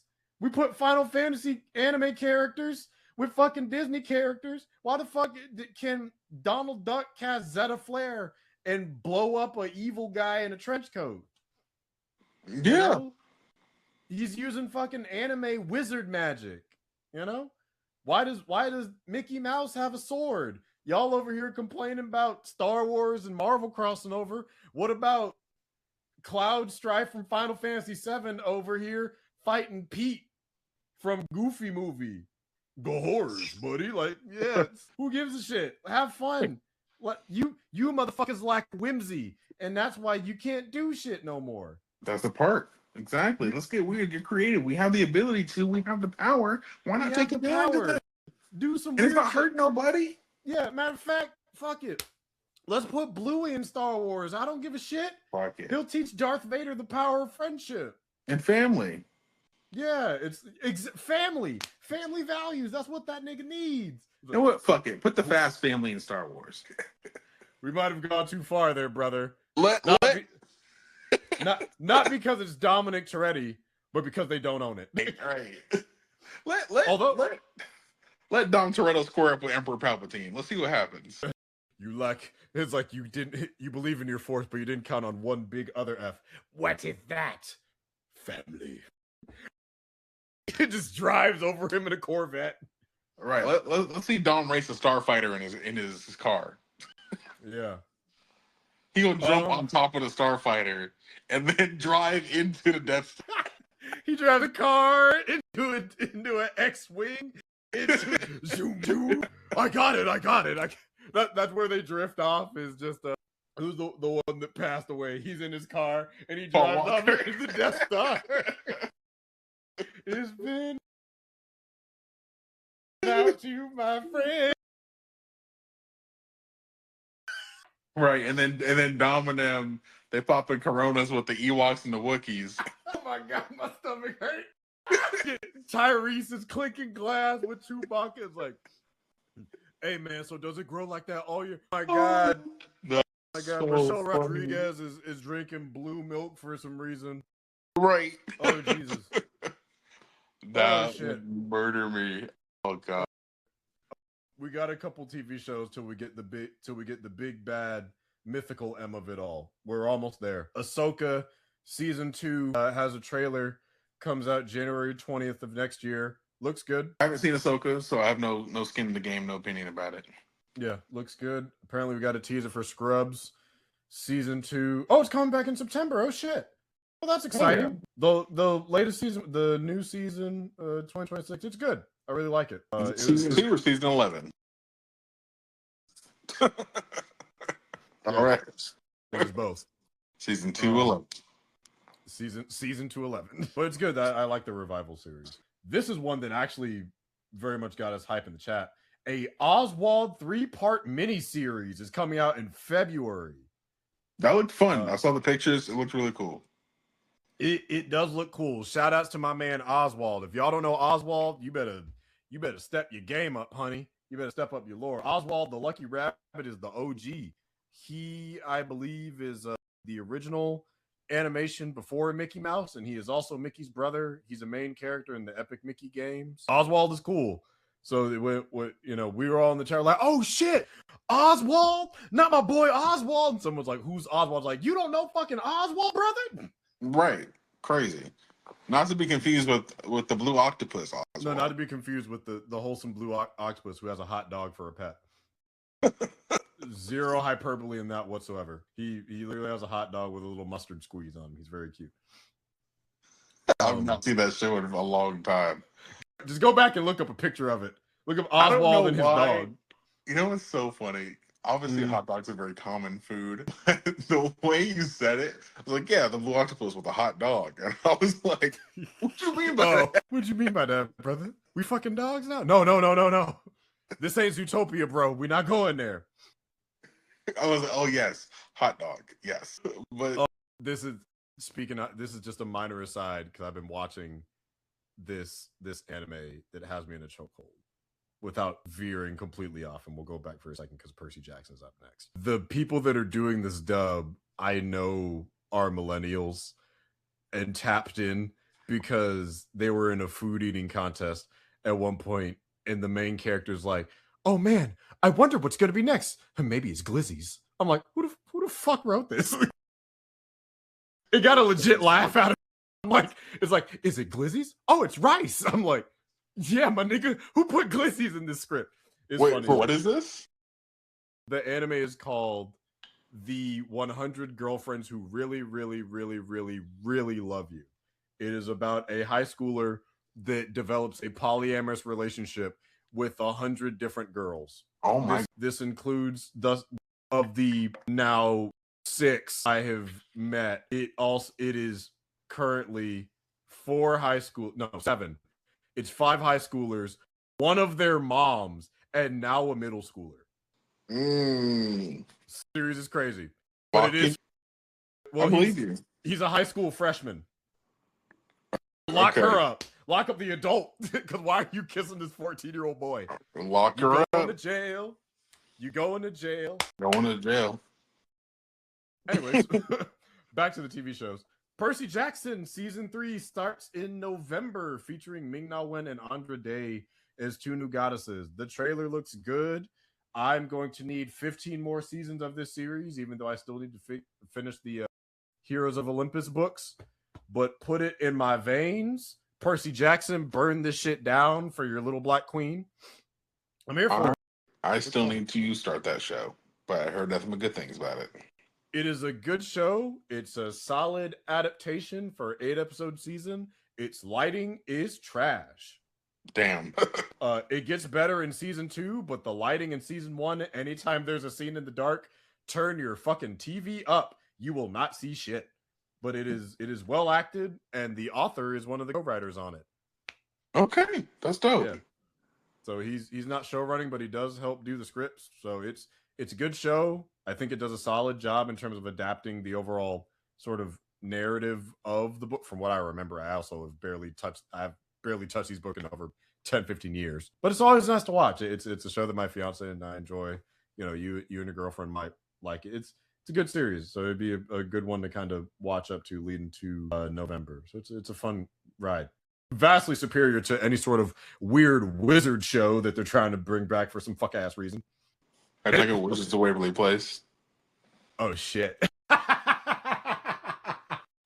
Oh man, the way they pissed off black people for no reason. Why did we catch a stray in that show as it ended? Wait, did we? I didn't know it. Oh yeah, that's right. That's right. Because Alex's boyfriend. That was crazy. Yeah, her baby daddy came from a wizard prison in a prison jumpsuit. Why? You had to make up a reason to put a black man in jail. Why? He could have been anywhere else. He could have been in the ocean, on the fucking moon, in Boston, in Nebraska. In Nebraska. Somewhere where they wouldn't find him. But nah, he had to be in wizard jail. Sure, why not? But nah, there's two shows that's always going to be better than that fuck ass wizard show, and that's going to be a series of unfortunate events and Percy Jackson, baby, because I'm an OG. I never cared for that fucking wizard, and I feel vindicated all this time later. Child me has been healed. Amen. That was my childhood. It was never trust adults, and then never trust adults, but with Greek gods. My entire childhood was like, hey, whatever you do, the adults around you will let you down, so you got to figure it out for yourself. Learn some big words and learn some history. That still applies because kids need to learn how to spell and read and critically think today. So God bless Lemony Snicket and God bless Rick Riordan. God bless them all. God bless the critical thought and young adult novel makers. The Greatest Showman is getting a live musical show featuring not Hugh Jackman, but Jack Human. Are you serious? No, that's not his name, but wouldn't that be funny? That's what I called him in the chat. They're like, that's not Hugh Jackman. I'm like, that's Jack Human. That's hilarious. I love that. Yeah, sounds like a real guy. It sure does. It sounds like the name you need to use when you don't know a name to use. Who are you? I'm Jack Human. Yes. Yes. So you're a human? Yeah. Yes, of course. Aren't we all? That'd be weird if I wasn't that. Yes, I voted for Barack Hussein Obama, the 44th president of the United States. It's like, yeah, I voted for him all 3 times. What are you talking about? He only ran twice. Well, if he ran again, I would have voted a 3rd time. So, checkmate, sweetheart. Checkmate, sweetheart. That's okay. All right. Are we ready for the moment we've all been waiting to discuss? Yes, but before we do that, I just want to say, do we talk about Starfighter yet? Oh, we touched on it, but if you want to bring some up about Starfighter, you can. They showed the first footage for Starfighter. Starfighter. Star Wars Starfighter sounds dope. Yeah, it really does. Because we're talking about the Dom Toretto stuff. I don't know who had this idea in mind, but for them to put Marvel between the Disney shit and the Star Wars shit, that was suicide for the Star Wars. I was that was a bad idea. Why would y'all do Star Wars dirty like that? I was fucked up. Y'all should have ended on Marvel. Like, don't get me wrong, Star Wars is huge. Marvel's bigger. Literally, though. And Star Wars has not been that huge in a minute. Like, don't get me wrong, you would not have, to an extent, the MCU without Star Wars because Star Wars revolutionized the blockbuster. But presently, Marvel is significantly bigger than Star Wars. Well, let's just keep it stacked. The height of the resurgence of Star Wars has not been huge since like 2015. The Force Awakens. Exactly, since 11 years ago. Yeah, it was The Force Awakens, and then I would say it coasted to I'd say it went up a little bit leading into The Last Jedi, and it's been all downhill from there. Yeah, Mando season 1 people loved. Yeah, people like season 2. Yep. People weren't in love with season 3. Nobody gave a fuck about Grogu and Mando. I don't know anybody who saw that shit in years. Yeah, I think it's about to go there. That's wonderful. I'll sit down and watch it. It's not like I didn't want to see it. You don't care. No, I care. I care. I watched the Mandalorian show. I like the Mandalorian show. How much do you care? Not a lot. Okay. He's not Spider-Man. That's my husband. Of course I'm going to go see my man. It's like, he's not my man. He's the Mandalorian. Exactly. He's somebody's man. He's somebody's man. He's not my man. Like Baby Yoda's cool. Grogu's cool, but it's not like... Exactly. So, that being said, they did Star Wars dirty because they had 2 things, and Marvel announcing the fucking X-Men is the mic drop of the night. Because and we're gonna get to it. We can start in order though. We can start in order. Yeah, we because we're gonna end with that. Just like one last thing on the Star Wars joint. They put out that Ninth Jedi show, which is I started it. It's good. It's a good show. That Star Wars Vision spinoff. Now that I can, I saw that. Which is actually, show, but I heard about it. Yeah, I'd say watch the initial single episode, start the anime. It's a good show. It's a good anime. I need to finish it.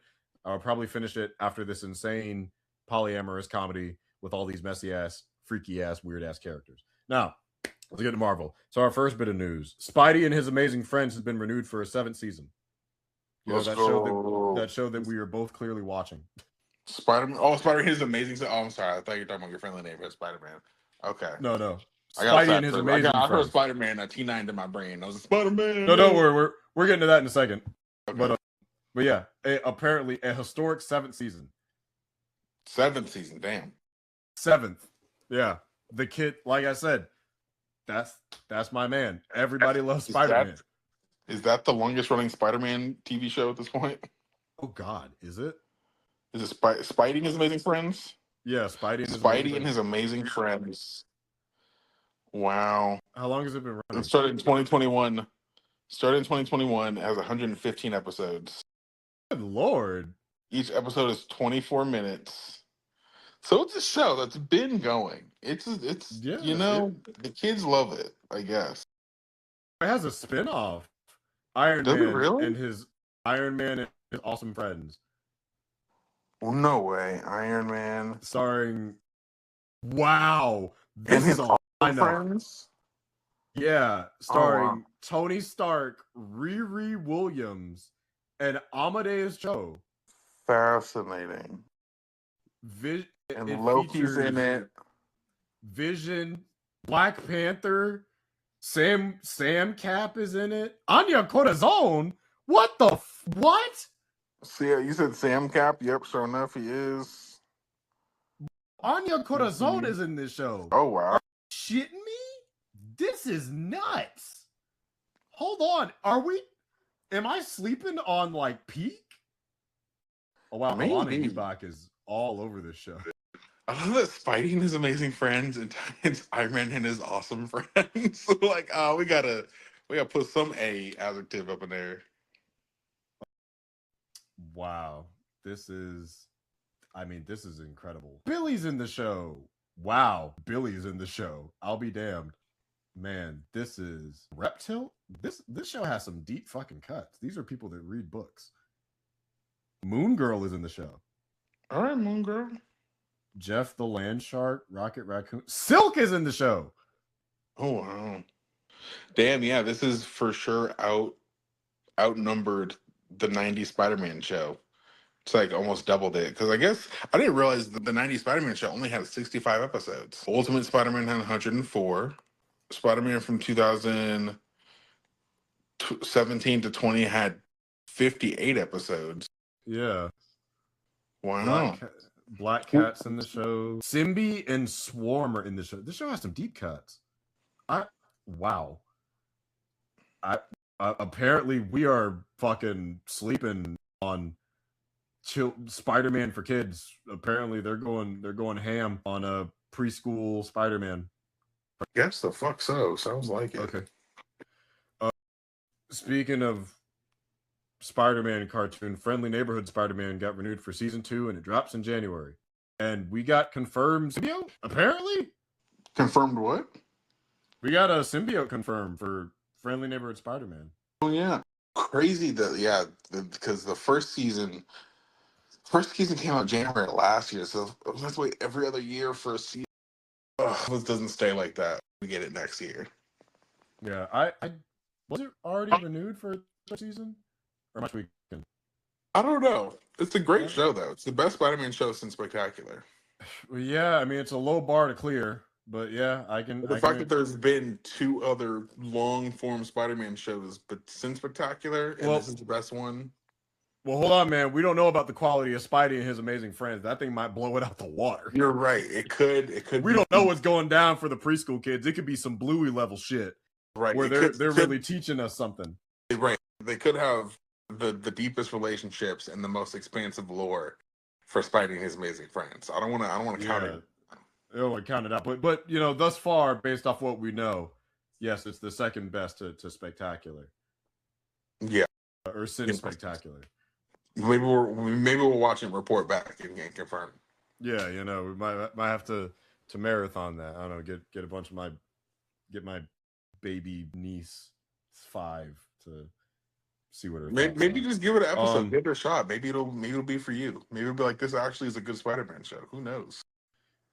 It would be so fucking funny if like I just boot it up to see what it's like, and then it's like, yo man, you gotta watch this. It's gas. It's fire. Yeah, I know it's for 5-year-olds, but hear me out. Hear me out. You know what would be hilarious if they put that Spider-Man from that show in Spider-Verse 3? They can't. He's the canon Spider-Man. I guess. I don't see why not. It would be funny to see him chasing Miles Morales around the multiverse. Like, we don't look, they put fucking Sun Spider in there, who's a character with a disability who's in like one spin-off book. They were putting everybody in that bitch. Oh, yeah. So he could very well be there in the next one. God, and they all have glowing spiders. They have glowing eyes and they have glowing spiders in their chest. Well, of course, so that you can tell them apart. Yeah, and I'm looking at Peter, or not Peter. Peter has his classic outfit. But little Miles, he has little red gloves. He has like Peter style gloves and Peter style feet. I'm like, oh, look at his little footsies, his little hand gloves. How cute! Actually, Gwen's design here is actually pretty cool, I'll say. Yeah, I can vibe with it. Yeah, I can dig it.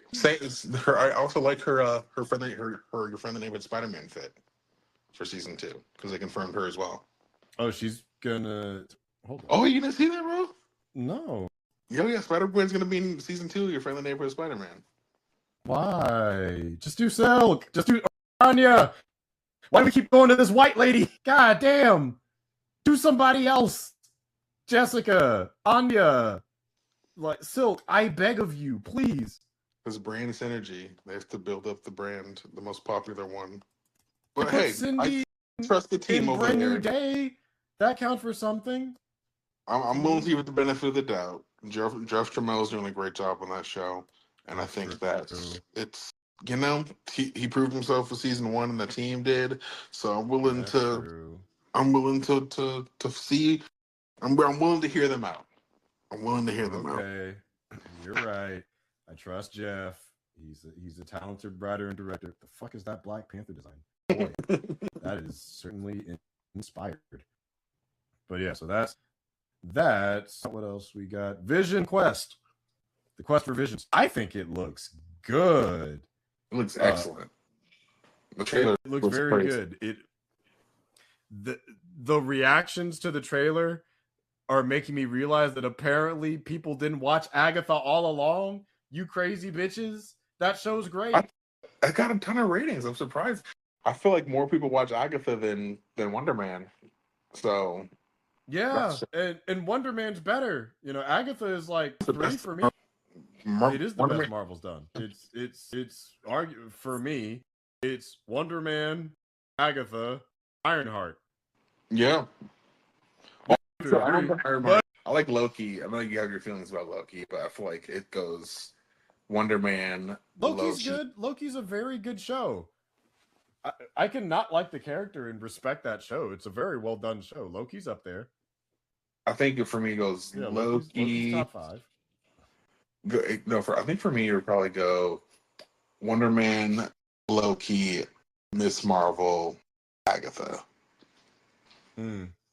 Yeah, I think Miss Marvel would probably be my 4 or 5. I actually think I'd put Loki season 2, I think at 4.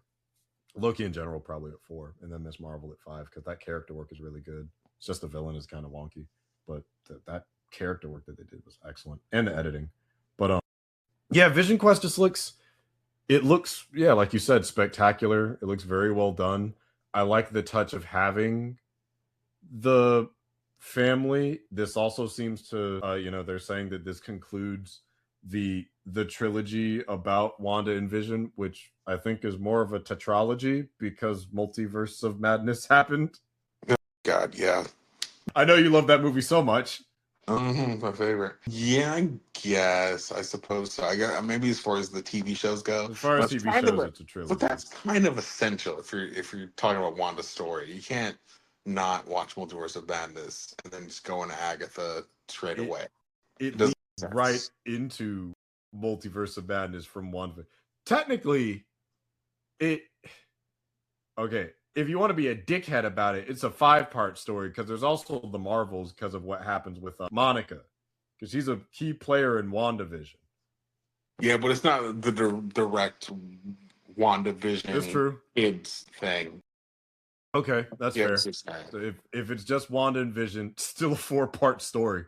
But if you're really trying to be extra about it, you gotta put in Age of Ultron, Age of Ultron, and Civil War, and Infinity War. Yeah. But if we're keeping it to shows, it's a trilogy. If we're keeping it to shows, yes, it's a trilogy. In the wider narrative, it's like a 6-7 part story. And I may do a rewatch before. We'll see. We'll see how I'm feeling.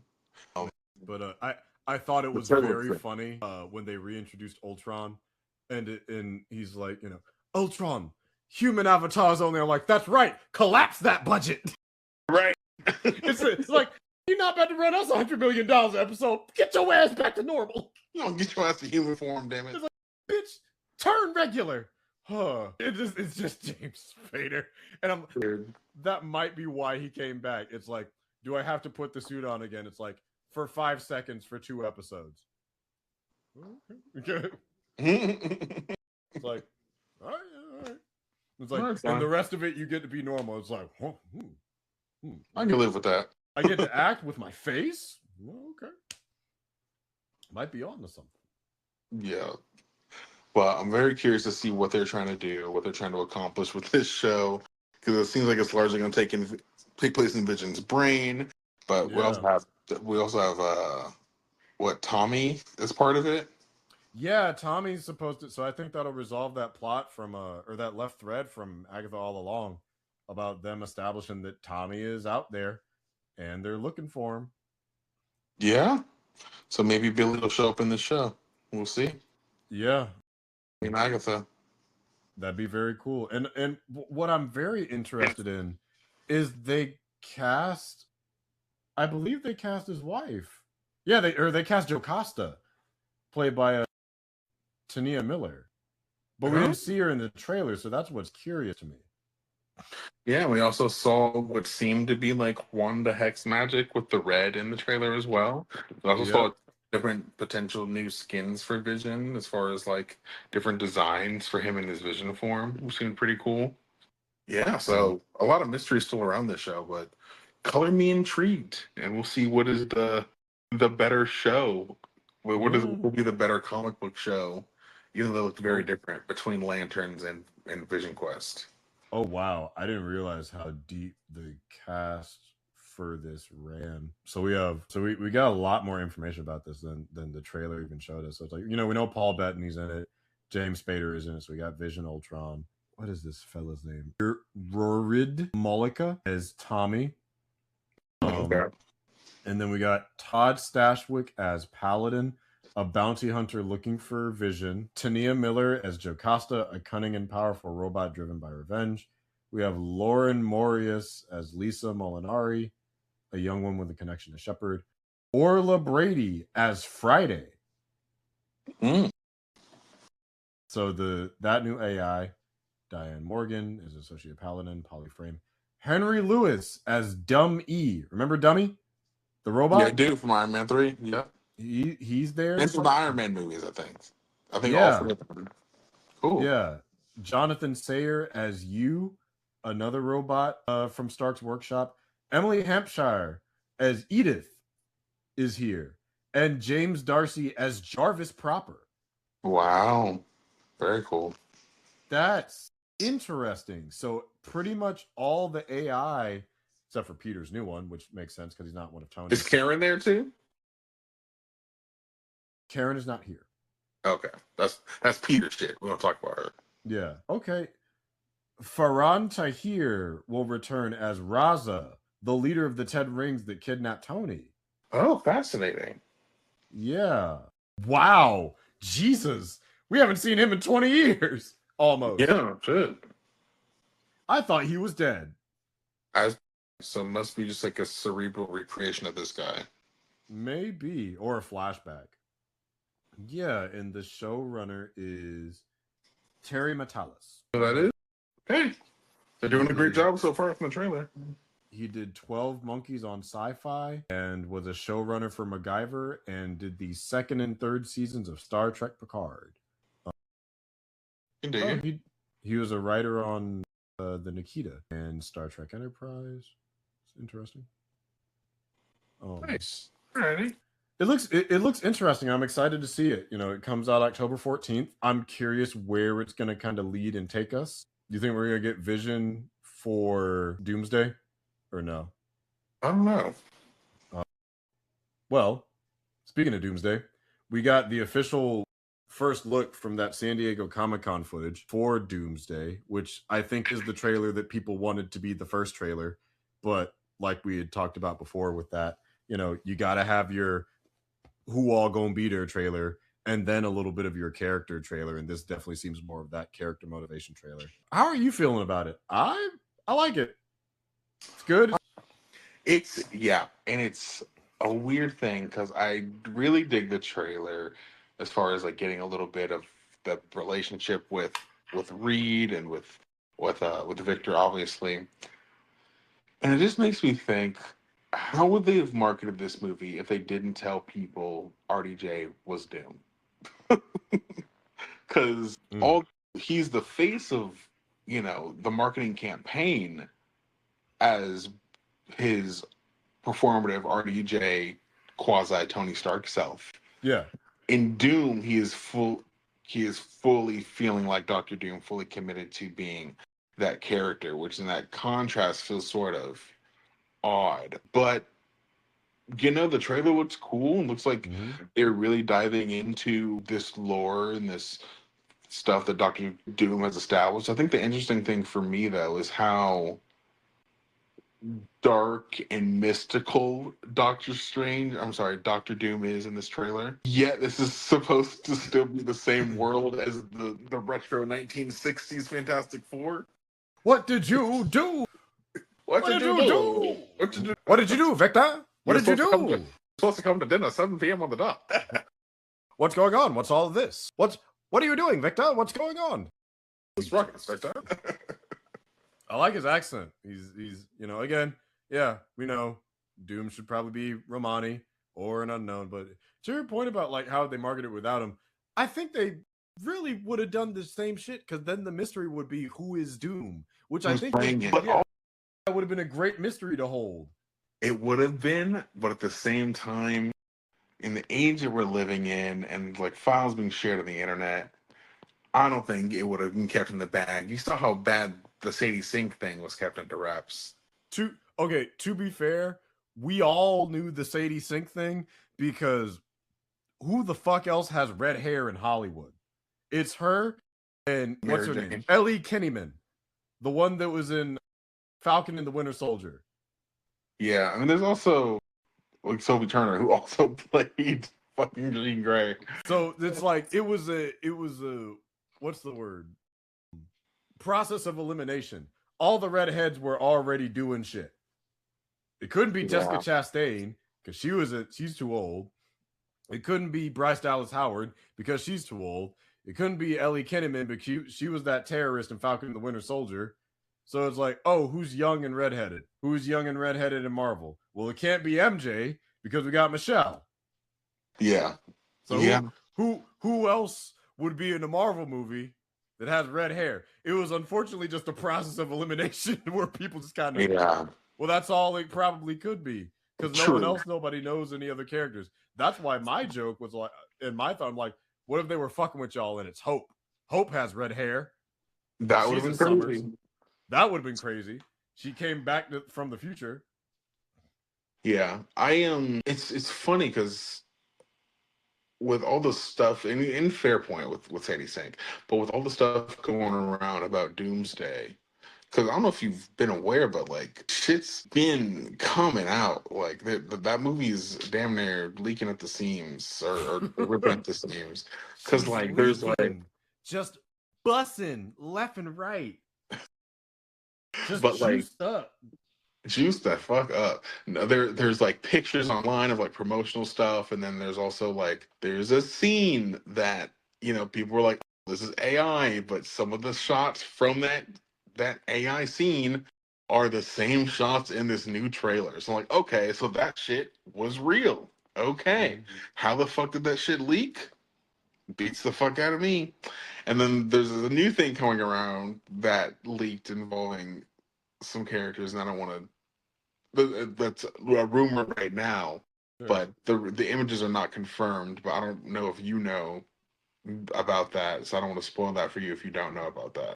Do you know about that? I do not. I will not thus far avoided pretty much all spoilers about that. That's good. I will not say those rumors. No, I got hit randomly by one because it did mark it as a spoiler about a character from a place, I'm not gonna say what it is, that would be returning, and I'm annoyed because I thought it was gonna be a spoiler for something else that seemed obvious, and it was the spoiler for something completely different. I'm like, fuck. And they warned me too. I'm just like, my stupid ass, swipe to the right, god damn it. Yeah, because I have heard rumors about how certain things are going to transpire in the movie, particularly how the movie opens, and I'm like, interesting. And some of the things I've heard and seen lean credence to that potentially being a thing. So I'm like, huh, interesting. I'll be very curious to see the discourse around this if this does turn out to be true. Yeah, and that's all I'll say. Yeah, but the trailer was great to keep it nice and sweet. I like the trailer, and I look forward to seeing more about the movie and going to watch my Avengers Endgame DLC movie when that comes out in a couple months. Oh God, yeah. What is that? November? That comes out in September. That comes out next month, I guess, technically. Right. Avengers Endgame Encore with my 7 new minutes of footage. Oh boy. Can't wait. Here I go. Will that be the new default version for people now? Could you imagine if they do like a fucking George Lucas and then they go back on Disney Plus and just change the Endgame to that version and then make the original version not available anymore? Well, we'll still have the DVDs, I guess. That True. Doesn't have that. Yeah. I hope they put 2 versions out. Just put Endgame and Endgame Encore on Disney Plus. There I go with my little shill dollars. Let me count them up for you, Daddy Disney. Here you go, Master Mouse. Here I am, sitting in my cinematic cup chair, waiting for the thing I have to. Oh, that's new! That's new! Did you see the new thing? It's new! It's new, guys! It's new! We haven't seen this before! We haven't seen... Shut up! Shut the fuck up! We haven't seen this! Shut up, it's new. It's new! It's new! Guys, it's new! It's 3 hours now! Shut the fuck up! It's new! You haven't seen this! This is my 3rd viewing today. I haven't seen this. You haven't seen this. Oh, that's fucking funny shit. Sir, this is your 3rd watch today. I know. I like to watch. Yes, I need to get every nuance of every detail. I need to memorize these new 7 minutes. I can do the other 3 hours. Right, I had to pee during it, so I need to see it again. Another $16 for my ticket because this isn't a matinee. This is a Friday night viewing. I'm not watching this at 2 in this afternoon. Sir, why does the theater smell like urine? Don't worry about that. That's my Marvel fuel juices flowing. That's my catheter because I'm not leaving this fucking scene. I'm about to marvel all over the place. I'm marveling. Hold my hand and marvel with me for 7 minutes of new footage. I'm talking to shit because this is I want to be a part of it, but this is fun sometimes. Look, Amon Villani makes jokes about superhero movies and stuff. She does. Okay. If it's good enough, if it's good enough for the people's princess, it's good enough for me. She has never had a wrong opinion thus far. You know what? I'm so happy because just a quick aside. She just did that podcast for I think the Revenge of something, and there was a clip that came out where it's like, I hate when properties superhero movies like do the thing where they poke fun and make fun of the thing. Yes. And I was like, yes, because just did that shit, fucking He-Man, and I was like, no, just fucking do it, just do the thing. Don't make fun of the fact you're doing the thing. Just do the thing. Yeah, it's like that's the sort of, and I hate that they call it millennial humor when it's just like it's a meta humor way of like writing narratives, and it's by now it's tired because I think the joke has run dry. One, because it was oversaturated, but two, the sort of is like, well, that happened. What? This is so crazy that we're doing this thing that we're doing. Bitch, just do it. Be sincere. It's because like people take cynicism and awareness of a circumstance is almost humorous when it's not. Like it, and it hasn't been for a very long time. Like I remember when that shit was funny. It's not funny anymore because none of you motherfuckers are actually genuine and sincere and wanting to do stuff. Like, yeah, I want to see the motherfucker in the tight spandex go save some people. Go do your job. Like, you can make jokes while doing your job. That one bit, that one quip where he's like, "Oh, let's end on a high note," and hit him with a piano. That's funny. That was great. Because that's genuine. Sincerity is way more interesting and engaging, and I mean this in real life too, than cynicism will ever be. You're not funny because you're a sarcastic asshole. People that are sarcastic assholes that are funny because they're witty and clever and have a good sense of timing. That's why when black people roast you, it's fucking hilarious because they'll hit you with a drive-by observation that is sincere. Like, again, this is one minor aside before we get back to the last aside, before we get back to the topic, because we're about to talk about the big one. Is somebody was telling a story about, and laughing, I don't know if you had sent me this TikTok or not, but she was talking about how like it gets worse when like a black joke gets amplified, where somebody was recording this white guy and he was wearing a shiesty. He's like, "Why you got a shiesty on? Why you got a shiesty on?" And he's like, "Oh, it's cold. I can't wear a shiesty." And somebody said, "Oh, it's because he said some simple shit. It's like, oh, because your head looked like a milk dud underneath." Yeah. Casually, and just like kept going. You didn't even see the guy say it. You just saw him like air that shit out like a drive-by. That's funny as fuck, but it's sincere. Sincerity can be 1,000 times funnier than cynicism will ever be. Truly. You know? Yeah, and it's coming from and especially if it's coming from friends, because then it's a form of endearment. Exactly. Yeah, it's coming from a place of love. And people were trying to come for Iman for her opinions on Supergirl because she was saying that she was basically saying the same thing that I was. And they're like, "Oh, well, you were in the Marvel." It's like, yeah, and she didn't write the fucking movie. She's an actress. She acted very well in that movie. Thank you. Yeah. So like, and also better performance in it. Yeah, it's like, I act in short films. People are probably going to say the same shit. It's like, what world do you have to talk? You haven't worked on anything big budget. I can have an opinion. I'm not saying I'm better than them. I'm not saying I'm worse than them. I am saying that, hey, wouldn't have made some of these decisions, but shit, I'm an actor. I didn't write it. So until I'm writing it, which I can be critical if I want to, she has a comic book out, and I've read her writing. She's a good writer. I haven't read this. Okay. I need to read it, but I've read her work on Miss Marvel. She's a good writer. She can write well. She embodies that character well. This is her original one called Chachu that I need to read. So she has a 5-issue mini coming out that people should read because Iman Vellani is the people's princess. She's cool like that. Yes. So we're here. It's time.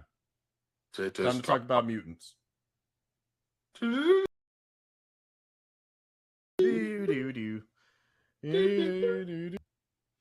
Some of them. Some of them. Okay. Yeah, Kevin said we're not done casting, so we're probably gonna get more members. Good, finally. So that means my chance to play Bishop is still out there. All right. So Jake Schreier, director of Thunderbolts, is directing. With this, we already know we have Sadie Sink as Jean Grey. We have Samara Weaving as Emma Frost. We have Christopher Abbott as Professor X. We have Kit Connor as Cyclops. We have Indy Navarrete, hot off the presses of Obsession, Navarrete as Rogue. And we have Maya Boyd as Storm. Yes. I'm happy with all of this. Yeah. Oh, I forgot one. Oh. We have Adam Driver as Nate Sinister. Yes. I love. Oh man, I'm cool with it. I was talking with one of my good friends from college. We were kind of having a back and forth about it. He's a little bit mixed on it because he wonders if who's my brother, if Christopher Abbott will have the sort of presence that's needed for Professor X. He hasn't seen anything that's made him feel inspired. I don't know anything about any of this cast except for Samara Weaving, Indy Navarrete, and Sadie Sink. Yeah, I've seen Christopher Abbott in a ton of things, or at least a few things. He did this movie called with Gerard Carmichael said called like On Three or like something about them, like these two friends. It's a dark comedy about these two friends who decide who this one guy busts his other friend out of a psych ward because he wants to end himself, and they make a self-deletion pact, but then he's like, wait, I want to have a few more days. So then they go on this adventure of the few days they have before they plan to end themselves. And it's a really fun comedy. I think it's on Hulu. It's the two of them. They're great. But yeah, Christopher Abbott's an interesting choice. He's a very diverse actor because he was in Poor Things. He was just the Wolfman. He was. I guess Girls. I have seen him then. Yeah, he's a lot older. He's 40. Yeah, he was the husband in Poor Things. He was in this show called Girls, playing one of the boyfriends, and even in that show, well, everybody was in Girls, basically. Yeah, both Adam Driver and Christopher Abbott were both in Girls. He's been in a lot of things I've heard and not seen. He was also one of the few good things in Kraven the Hunter. Yeah. He is in. The only thing I've seen him in was in. Oh, he was the asshole general dude. Yeah, he was. Okay. He was in Intergalactic. Okay, I haven't seen him in shit. Wow. I think he has an interesting face. He does. It's not one I was bald. It's not one I was expecting because I saw this video recently, and I was someone I was excited at the possibility of after this list was fucking what's his name? Dan Stevens. I thought would have been just a good Professor X, but we have Christopher Abbott, and he is a great actor, and yeah, it'll be a different kind of thing, which I am grateful for. Which I don't know if they're going to go this route, but I really hope that they do. Because for the first time in fucking 25 years, we have an American guy playing an American character. I mean, aside from, I mean, he was He's American in '97, and in OG.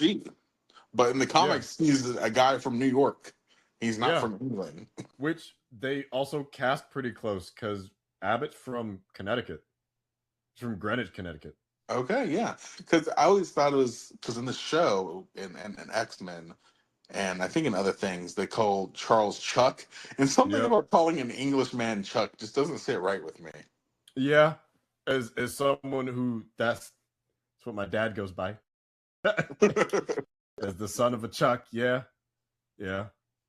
So I'm excited for him. The only thing is, it's a weird double-edged sword, right? So on one hand, I'm excited for the X-Men.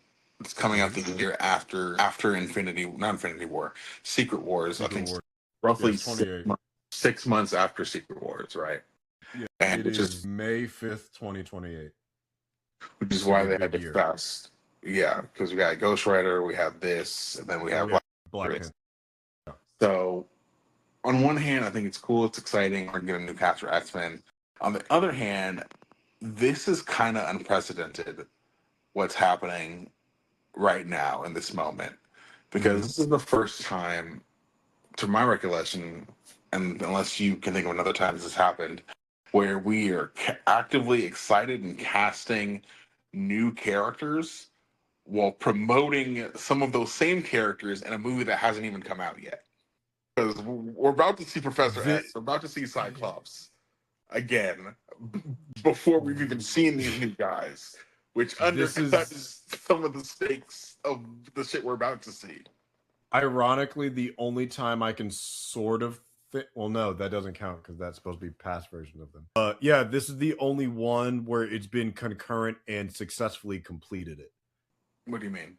So we've had like other pitches for, you know, universes and cast and whatnot for future projects, but they didn't make it a completion while we were actively in the middle of like, you know, something beforehand. So it's like even X-Men, we had the young old X-Men cast while we were still watching movies with the old X-Men, but those were just younger versions of a cast we already had. This is a completely new cast of it before. Well, okay, the closest we had was that weird window where Cavill came back for Black Adam and then it rebooted into the DCU.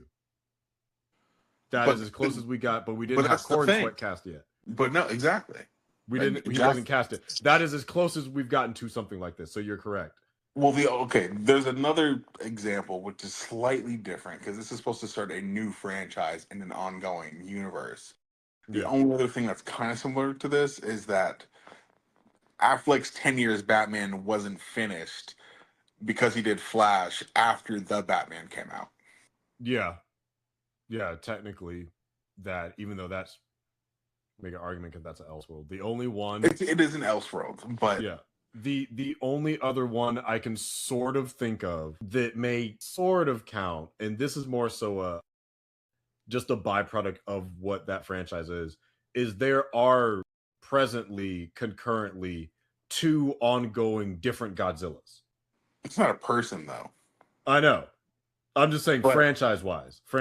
Technically, where it's like you have the legendary Godzilla and then you have minus Godzilla, which technically coexist. Because we're getting a movie, I think next month, actually. We're getting -0 next month. And then next spring, we're getting Supernova. Okay. Shit, okay. Yeah. So technically, we have 2 different versions of Godzilla existing in 2 separate franchises. But I think I'm more so what I'm trying to... But you're still right, is basically what I'm saying. The weirdness I'm feeling is like, this is unprecedented. More or less confirming this is the swan song for these X-Men. Third, was it the 5th? What is it? Well, I guess we count Days of Future Past. All I know is Charles Xavier has died on screen 3 fucking times already. Yes, we have Days of Future Past. We've got Logan. We've got Deadpool and Wolverine. No, I'm saying in terms of like resets. Oh yeah. I think Logan's technically supposed to be the continuation of the Days of Future Past. Yeah, I think that's that's supposed to be. Okay, so then we've got Logan. Yeah. Deadpool and Wolverine. I guess Multiverse of Madness would be another universe. And now Secret Wars and Doomsday. So we got 4. Yeah, it was interesting. And I saw that, I guess Marvel put out a list, like a Road to Doomsday list. I ain't doing that shit. I served my nickel. I'm here. I've been here, baby. I still remember. I did my time, damn it. Did my time, shit. I'm trying to see where that list is at. Is it on their Twitter? It might be on Disney Plus. I'm trying to see if that's a thing right now. Disney Plus, Marvel, Countdown to Doomsday. Okay. Oh, you found it? Here it is. So in order, on their website, Countdown to Doomsday. Are you ready? Mm-hmm. It is X-Men from 2000, X2, Captain America First Avenger, Avengers Infinity War, Avengers Endgame, the Loki series, Shang-Chi, Spider-Man No Way Home, Wakanda Forever, Captain America Brave New World, Deadpool and Wolverine, so Doctor Strange Multiverse of Madness, Thunderbolts, and Fantastic Four. And according to Disney Plus, those are the only things you need to watch going into Doomsday. Okay. So before we go back to the rest of the cast, because I am very excited to talk about this cast, do we want to predict what each one of those has to do with it? We can try. Okay. I think it's funny that they were very selective with which movies they chose. So do you want me to read it off again? We'll go one at a time. Yeah. What's the first one? The first one is X-Men, 2000s Okay. X-Men. The X-Men show up. Okay, and then X2. The Sentinels show up. Or William Stryker and the X-Men again. More X-Men shit. But notably not X3. Right. Okay. Okay. Captain America, the first Avenger. Steve Rogers introduction. Steve Rogers, and I'm thinking Peggy as well. Yeah, that's Peggy's true. gonna be in it. You're right. First Avengers movie. The Avengers. The Avengers. Yeah. Because that's the more lead Avengers. But no Age of Ultron though. It skips Age of Ultron, goes straight to Infinity War. Okay. No Civil War. Okay. And then Endgame. Okay. Loki show. Because wibbly wobbly, timey-wimey. And Loki is in there. Shang-Chi, because niggas need to know who Shang-Chi is before going into there. it. Not any of the other Spider-Mans, just No Way Home. Yeah, just No Way Home. Yeah. That's gonna be multiverse weird shit. And I think it means with multiverse weird shit, one of our other Spider-Man are gonna show up. That's I think we know who. I won't say it. I think we know. Raised webbing. Okay. What's the next ones? Wakanda Forever. Black Panther and Namor are there. Mm-hmm. Yeah. Captain America: Brave New World, because I guess Sam Cap, even though I feel like and Falcon. And Falcon, you're right. Okay, that's probably more so for Falcon than Sam Cap, because his show established him as Captain America. That's true. Deadpool, Wolverine, because TVA stuff. Yeah, TVA stuff. Alive. Gambit. And Gambit, yeah. Multiverse of Madness, even though Doctor Strange apparently isn't in this movie. It's incursions. We all know it's going to be incursions. Thunderbolt. Yeah. Thunderbolts, obvious reasons, and then Fantastic Four for obvious reasons. Because the Fantastic Four are there. Okay. I think we solved the big riddle. Yes. But yeah, the most interesting one is Spider-Man No Way Home. No Way Home, because it's like... No Way Home and Deadpool Wolverine, I feel like the most interesting additions. Yeah. Because I'd say Loki too, because what is that about to be? Because isn't he the holder of stories at the end of everything? Yeah, but in the trailer we see him with his suit on. Looking normal. Yeah. Yeah, he looks like his TVA version. Not his end of time version. That is, but we know from that image, that art image that was released, that he is going to be in that end of time suit. He is going to still be God of Stories in this movie. Yeah, so I'm curious how that's all gonna play. But so getting back to the cast, we talked about Christopher Abbott. You know anything about Kit Connor? I know he's in the show Heartstoppers, and then he did a voice role in The Wild Robot. I've seen The Wild Robot. Oh, he was in Wild Robot? Yeah, he voiced one of the birds, I think. He was. Wow, I didn't even know that was him. Good for him. That's a very good movie. That's a great movie. It's a great movie. Yeah, I haven't seen any of his other stuff, though, but I am curious to see what he does and to see what chemistry him and Sadie. Yeah, he's we got a openly bisexual Cyclops. Woo representation. Minor aside, he's going to be in the Elden Ring movie as well as a movie called Charlie versus the Chocolate Factory. Oh, fascinating. Interesting. That's interesting. Is he playing Charlie?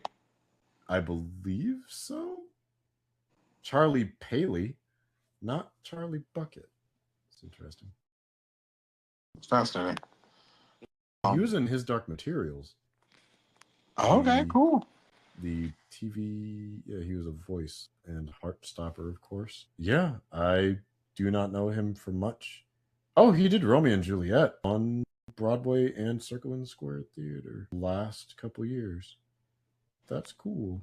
Yeah, I have not seen him in much, so I'm open to learning about him. And then Sadie Sink, who we know, very good, very talented. We know her from Stranger Things.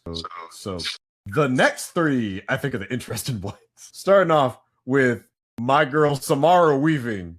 When That's this casting dropped, I'm like, elite, top tier. Put it in my veins. Oh, I love Samara Weaving as an actress. She's so good. She's phenomenal. And she's an actual nerd, too, which is great. Right. She really about that shit. She was great in Ready or Not 1 and 2. She's good in her cameo in Scream 6. She was good in Bill and Ted Face the Music. I have not seen a bad performance from her thus far. The only thing I need to know is she gonna be Bostonian Emma Frost, or is she gonna be stole from Astrid Bloom, the black woman Emma Frost, with the British accent? Oh, shit. Oh, she has a Boston accent sometimes? No, Emma Frost is from Boston. Oh, I did not know that. Oh, wow. Yeah. So when you see her with a British accent, it's like when Chuck's from New York. It's like, the fuck is the accent coming from? You ain't from there? Boston. Interesting. Is she? I know she's in '97. Is she Bostonian in '97? Who voices her in '97? I need to rewatch '97. I don't really remember season 1 all that well, but I think she's in season 2.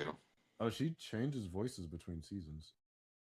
Her voice actresses appear to be American, but that doesn't mean her accent is. I don't remember because she had very brief dialogue. I think she is American. Well, she was American when January Jones played her. Yeah. But yeah, she's from Boston, Massachusetts. Okay. Yeah, give her that Boston accent. That'd be sick. Yeah, she stole some of her the loose story from, I think, a solo and I'm probably misinterpreting and butchering what happened, so I think it's from like 2004 or 2006. It was not prequel, but a backstory to Emma Frost. She got in beef with another telepath named Astrid Bloom, and in their squabble put her into a coma, but also kind of stole some elements of her personality traits. And my sort of understanding is an implication is that she also kind of took her accent a little bit because it was a black British girl. Oh, damn. So if you see her speak with a sort of like British affectation, that might be why, is some of that sort of residual element of that. Now, I could be misconstruing this story because I haven't read it, but I have heard about it a lot. And I bring it up to people because it's very funny that they've just never addressed it since then. It's been 20 years. They never addressed the fact that she put a black woman into coma because they were having telepath fights. Wow. That's wild. I didn't know that. Yeah, but Samara Weaving, I was like, boom, like hanging from the rim.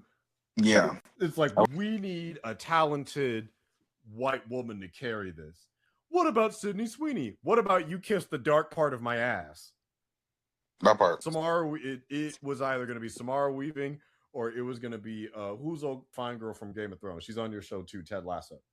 Emma Waddingham. One of those two. I think the interesting thing here is, I want to say Samara is like in her mid-30s and the rest of the cast are in their early 20s.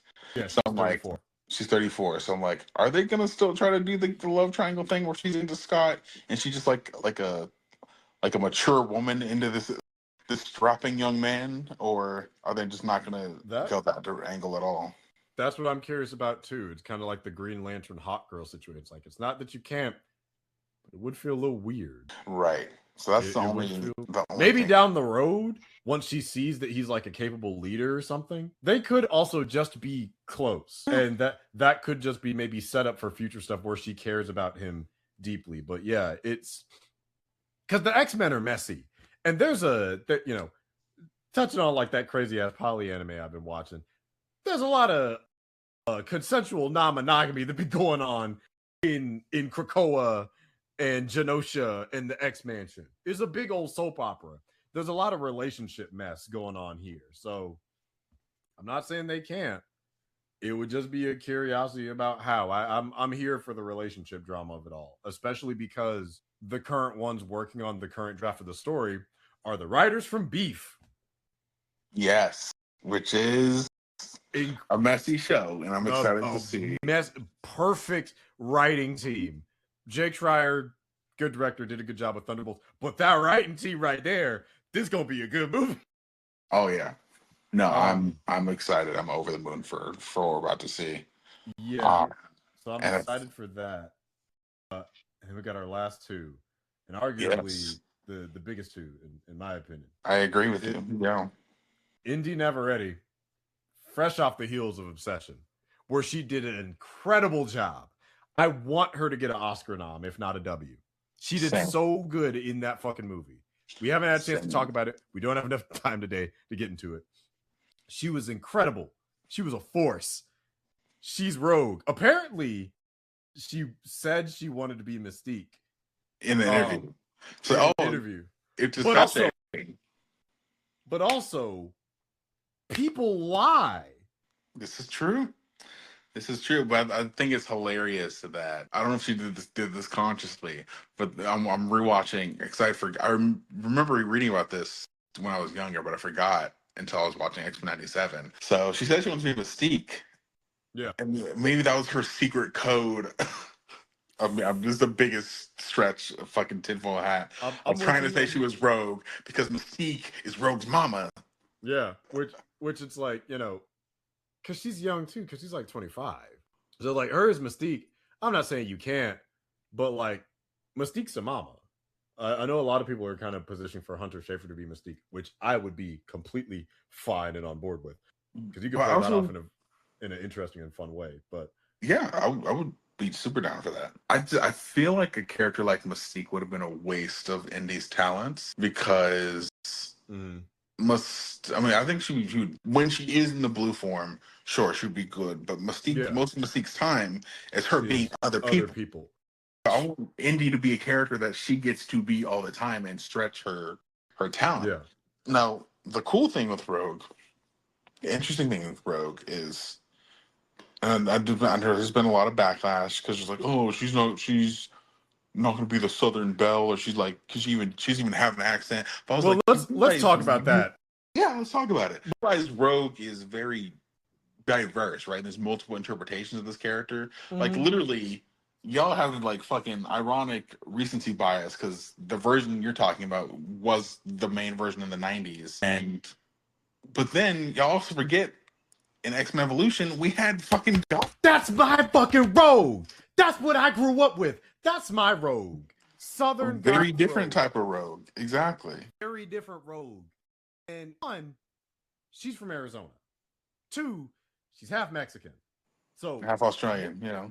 Yeah, half Australian. So you know what I want? I want Mexican Southern Gothic Rogue. It works. That would be cool. You don't see a lot of Southern Goth chicks. Yeah, there's like, but Mexican Gothic is a genre in and of itself.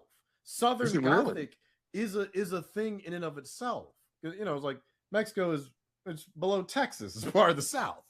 So it's like you have like Southern Gothic mixed with Mexican Gothic, mixed with this narrative about like those two things don't have to be mutually exclusive.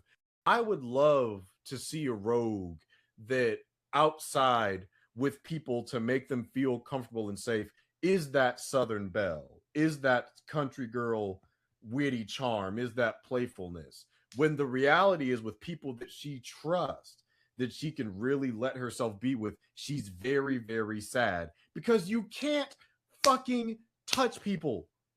She's probably depressed as hell, but she's masking it. Yeah. And if you set that with a and also being like, oh, she can't do the accent. She's an actress. She acts. So in fucking one, she's an actress who acts. With two, did Obsession not? Did that not show you that she has range? She has range. She has the for days. Not only between playing Freaky Nikki and Normal Nikki, but also when she was like doing that weird story thing and doing like the voices and shit. Like, yeah, this girl has range, dude. God forbid an actor act. Channing Tatum ain't fucking from Louisiana, and he did a wonderful take on a Cajun accent, and y'all thought it was weird because you don't know what them niggas sound like. Also, quick aside to Channing Tatum. Yes. I don't know if you're. I know you'd be like looking at details like me. I just want to say I am so happy that they changed the shape of this man's headpiece for Doomsday. Because they try to do the comic thing, but Channing Tatum doesn't have like a a slender head, so it just made his head look big. But they worked with the shape. Face. Yeah, I was just like, you making it. It made his face look plump. So I'm happy they just round out the mask where they round it out. I'm like, okay, that actually works with the shape of his face, and it makes him look more like Gambit because you guys just made it regular.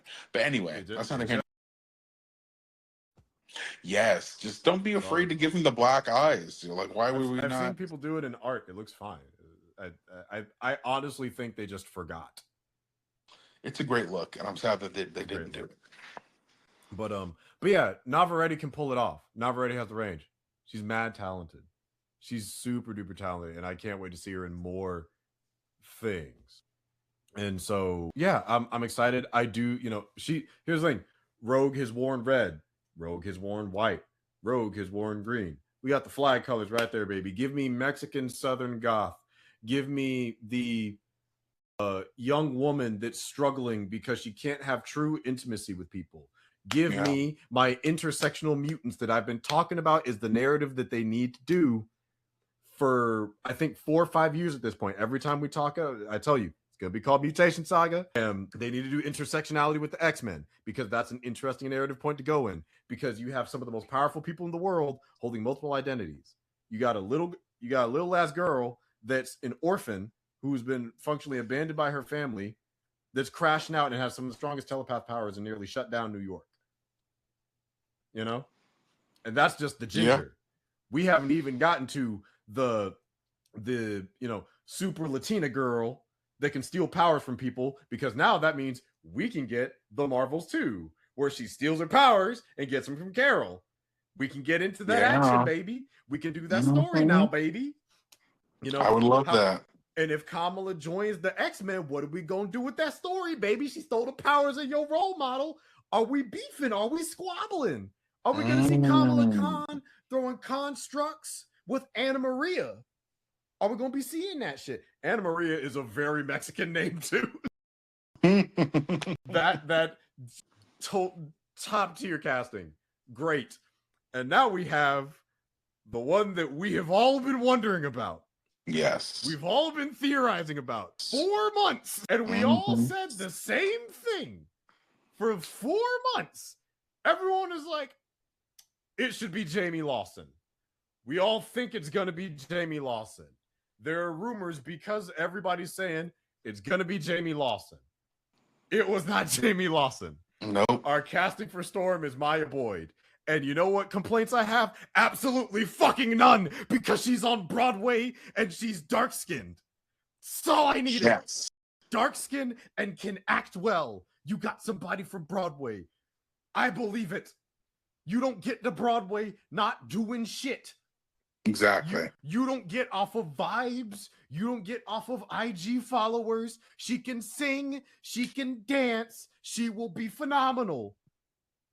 She's beautiful. She looks like Tatiana Ali. Yeah, she's a gorgeous young woman. I was like, wow.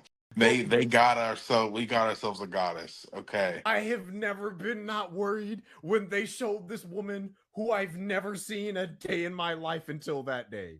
Yep. I heard that young lady's name the day before when someone randomly said, "Oh, they might be looking at Maya Boyd." I'm like, "Who is that?" Oh, you heard it the day before the announcement? I didn't hear her till the day. I randomly saw on Threads. It's like Maya Boyd might be a rumored person that's up for Storm. I'm like, I don't know who that is, but she looks nice. Scroll past it. I didn't think anything of it. And then the next day at D23, Maya Boyd. I ain't worried. Matter of fact, much like we did with Imam Vellani and we'll continue to do, we have to protect this young lady at all costs because you niggas are weird.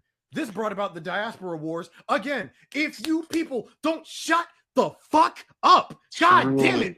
We wanted 2 things. Can act, is black, has visibly black features. She's got it. She's got natural hair. She can sing. She can dance. She can act. What more do you fucking freaks want?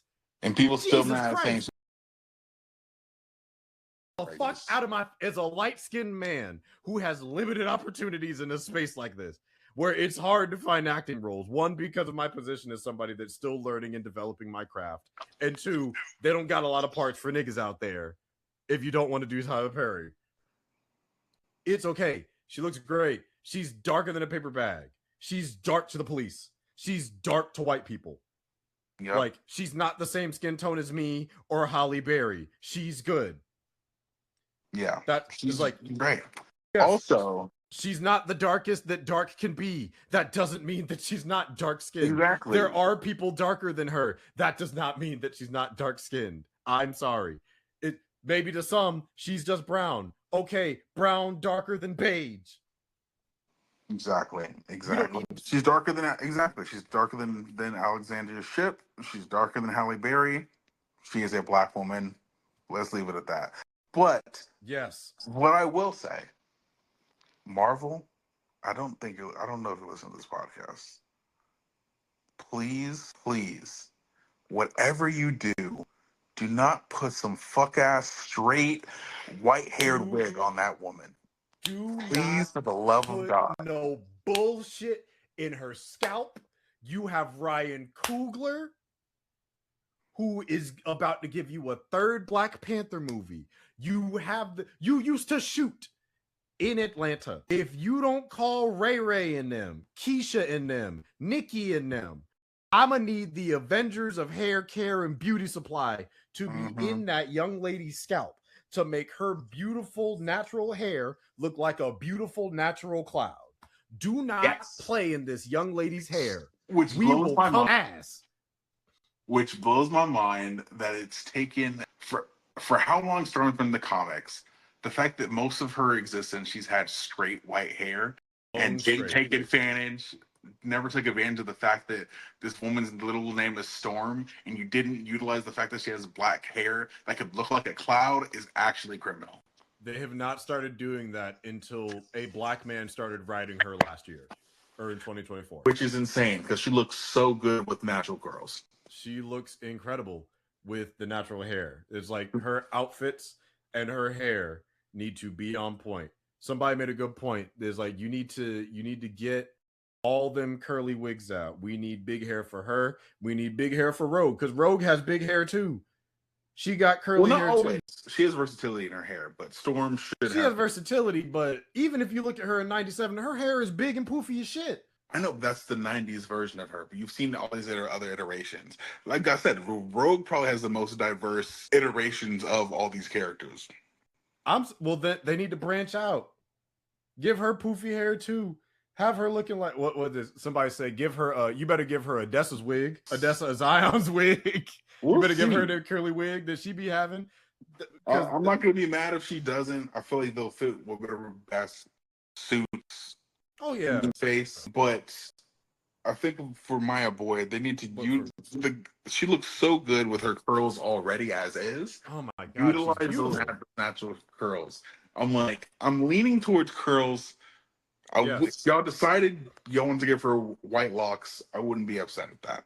I will, yes. As brothers of Locke, I will allow for locks. She has locks in the recent Ultimate Black Panther run, ironically also by Brian Edward Hill. She looks very good with locks. I will accept locks. If not curls, then locks. I prefer curls, but if not, I prefer curls. It has to be natural. Yes. I'll take a fro before I take locks, and that's not like I don't want locks. Locks look good on everybody, especially if matter of fact, hold up. Let me show you somebody with big curly silver hair. Also, if we are gonna give her curly hair, can we please finally give Storm that fucking tiara that she wears? Yes, and give Black Panther the cape too, because there's a chance that because they're coming out the same year. She might be in BP3. She's not an accessory to T'Challa. I'm not saying she has to marry him. I'm not saying she has to date him. I'm not saying she has to show up. I'm just saying that'd be neat. It would be neat. There is a 9-year difference between those two actors, but it could work. Yeah, maybe. But it's like, it's like, hey, they have an introduction. They can hang out and be friends. I'm gonna tell you her name in a second, because the real ones know who this is, and that's her natural hair. Who's that? That's Cinnamon Love. Cinnamon with an S. And the real ones know about the Cinnamon Love lore. She's an OG. Beautiful woman. Okay. Still looks great. But natural silver hair. She is aged gracefully. like coming straight out her scalp. So it's like I'm gonna need them to be in her hair with them cinnamon love type curls. Not the rest of the career, because Disney wouldn't go for that. But you know, it's like, yeah, she's black and qualified. That's all I needed. It did not take much, and I'm like, cool, respect. She had the time. Did you hear her sing? Have you heard? Oh, I watch those videos. Yeah. Oh my goodness. Pastor's Tiana as well. While we at it. Okay, so you're not the first person I've heard today say that, because someone said she did Disney. This in the frog. She sang it on her Instagram and her TikTok. Yes, that's the one. That's what old boy says. Like, Disney, they like to keep it in house, which is true, because Ming-Na Wen has been all over Disney throughout her entire life. Oh yeah, like she's Mulan, she's Fennec Shand, she's in the new Percy Jackson series. She was Melinda May. So he's like, they like to keep it in house. So it's like, you know what they're doing, because she's young. They're just going, there's Tiana. It's like, damn. Because it's crazy. Because we were all saying who we wanted. But, it's like, opportunity might be open. One door may close for Storm, but another one may open for Vixen. It's true. Another, it's true. Jamie Lawson. James. She did Sinners for WB. One door may close for Disney. Another door may open with DC. That's right. Everybody wins. Look. Stephanie Williams about to come out with a Vixen book, and I'm a cop it day one, baby. But Jamie Lawson, they might. I don't know what the process was. I mean, she could be a bunch of other people. She could be, Monet. If they needed somebody else, black, obviously. She could be Oya, the one with the Todoroki powers. She could be Vixen. She could pull off a mean Vixen. They ain't got to be Teyana Taylor. Though I love Teyana Taylor. I'm just saying, we could get the best of both worlds. No Miley Cyrus. Everybody can win. Jamie Lawson looked like a model. Vixen, Mari McCabe is a model. And we over here, we got Maya Boyd to Storm. We can make some shit happen. Right. Come on now. Come on, let's do our girls right. Right. So it's just like, look, nothing but the utmost respect for my Hadara Yao. Shout outs to her. Wishing her the best. And watching this sent me into a minor spiral where I started sending out audition shit that night. I'm like, I'm not doing enough. I'm not doing enough work. My resume is not long enough. I need to do more shit. Yeah. Because they're looking in places we aren't expecting them to look. And I think them going to a lot of theater and Broadway actors is, I think, a return to a lot of like their roots. People are being really weird. We're like, oh, why are they getting people from Broadway? It's like, if you can do theater, you can transition to film, I would argue, pretty well. Agree. Because like theater requires you to go big and do live, especially if you're doing like stage performances like dance. That also prepares, like that's what helped Tom Holland a lot with Spider-Man, because not only did he know gymnastics and ballet, he's from theater. Hugh Jackman is from theater. Patrick Stewart is theater. Ian McKellen is theater. A lot of famous, talented actors. Chadwick Boseman, theater. Like most of your faves are ex-theater kids. I'm an ex-theater kid. I did 3 musicals when I was in high school and some in college. It's like, you got to start somewhere. That's where you hone your skills. That's where you get your craft from. Yeah. Like also a former theater kid. So yeah. Yeah. It's like utilize. Yeah. So it's like, look in those places. They wanted younger. They wanted talent. Theater. It's always been theater. Don't ever downplay the significance of the performance arts. You would not have your movies without these performance arts. Most of these people have studied and done some form of live stage performance art. You would not have the spectacle of a superhero without the bigness and scale of performance art. Right. So watch your fucking mouth. Watch who you talking about.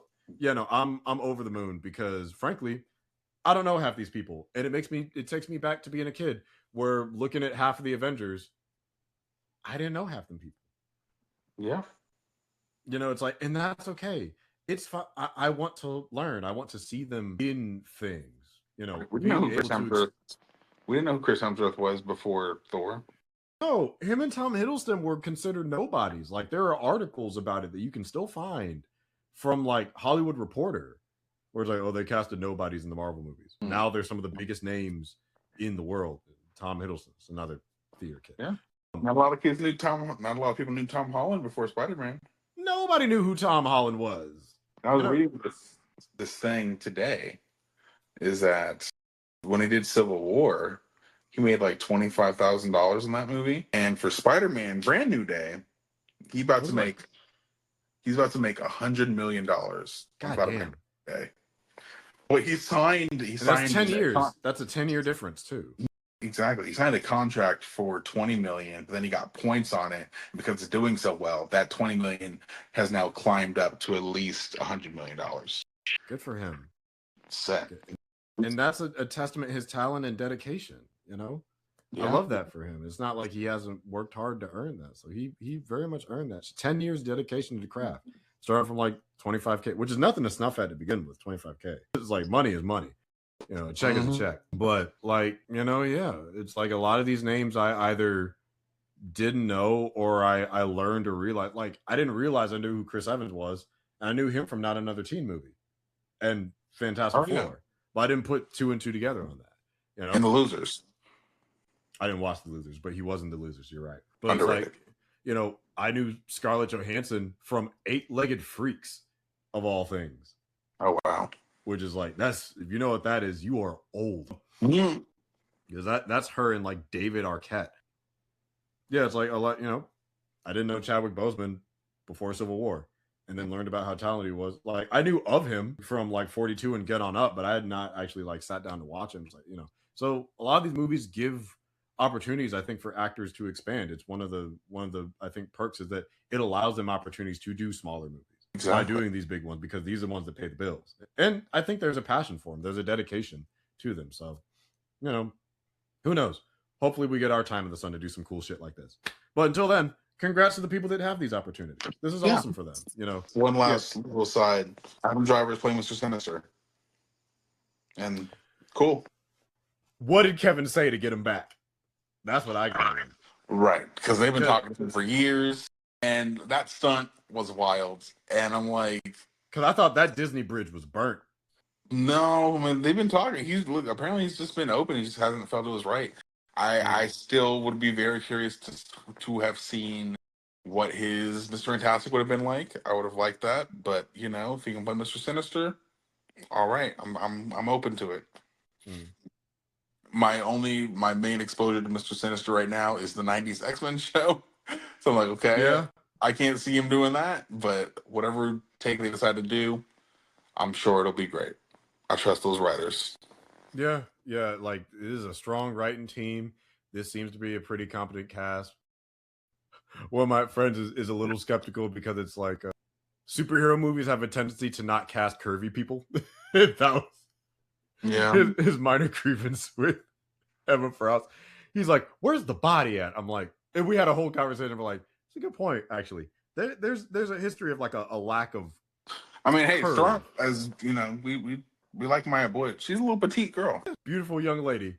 Is just, there's not a Hannah, I said Emma earlier, a Hannah Waddingham type of person in the MCU like that. Like there's, you know, we have the beautiful and strong and talented, you know, Tiana Paris and Scarlett Johansson, but it's, you know, and of course, Lupita Nyong'o, all incredibly talented actresses, all very capable and confident in their own right, all stunning physiques, I'll say, to keep it respectful, but it's kind of few and far between. But that's because at the end of the day, you gotta cast for talent.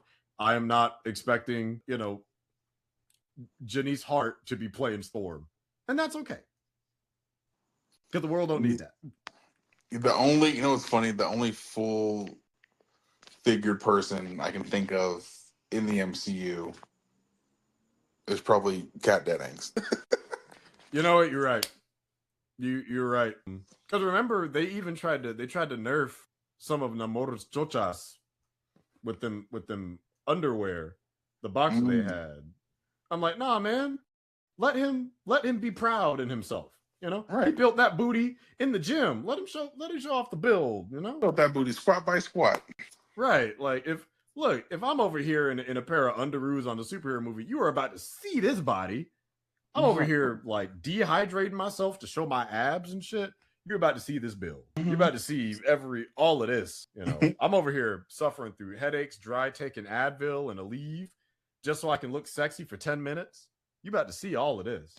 Don't CGI and try to flatten my ass. Don't do that. I earned this. This is for the people. I did this for them. This is dedication to the craft, damn it. Right. As it should be.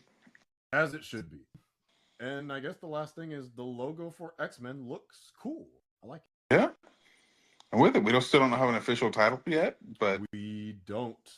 I think it's interesting. So yeah, I guess only time will tell on that. I guess as the final thought before we kind of close out, what do you think the title will be? My bet is either the X-Men or actually no, I think it's gonna be the X-Men, like the Avengers. It's gonna be the X-Men. I'm thinking the X-Men or Uncanny X-Men. Ooh. Yeah, it's probably gonna be that second one. Yeah. Uncanny, and then third unlikely choice is Astonishing X-Men. No, I think you got it with Uncanny. Yeah. It's gonna be one of the. It might be Astonishing. I'm not gonna rule it out. But the other one is more iconic. Actually, you know what? We might have just more iconic. No, you know what it was? We just named the trilogy. It's gonna be the X-Men, the Uncanny X-Men, the Astonishing X-Men. We just named the whole we see how good we are. We be knowing this shit 2 years in advance. They better be mad as hell at us. You know what? I hope so. Knowing Marvel's track record, though, they are big fans of the title/subtitle thing. The X-Men Uncanny. Uncanny would be hilarious. The X-Men, the New Age. I don't know. The sinister X-Men. Oh God, that was funny. All right. Do we have anything else from D23 that we missed? I don't think so. No, we got all the big stuff. I believe we hit it all. We even hit Obsession unintentionally. Yeah, great movie. Go see it. Great movie. Go see it. One of my favorites of the year. Okay, so I believe we can close it out here. Where can the people find you at, my friend? You can find me on Instagram and TikTok at The Real Aaron Alexander and on The Real Rejects on YouTube. And you can find me on YouTube, Instagram, and Threads, all at Will the Greatest. So don't forget to like the show and share the show and comment at the show. That's a reminder again to like the show, share it with a friend, and comment on it with the hashtag AskAce so that we can answer your questions, especially because we got episode 100 coming up. We'll do something fun for it. Oh, yeah. I don't know what yet, but we'll figure it out eventually. Yeah, but with that, continue to be great to one another. Take care of each other. Be kind. All that jazz. We will see you in episode 100. Woo. Woohoo.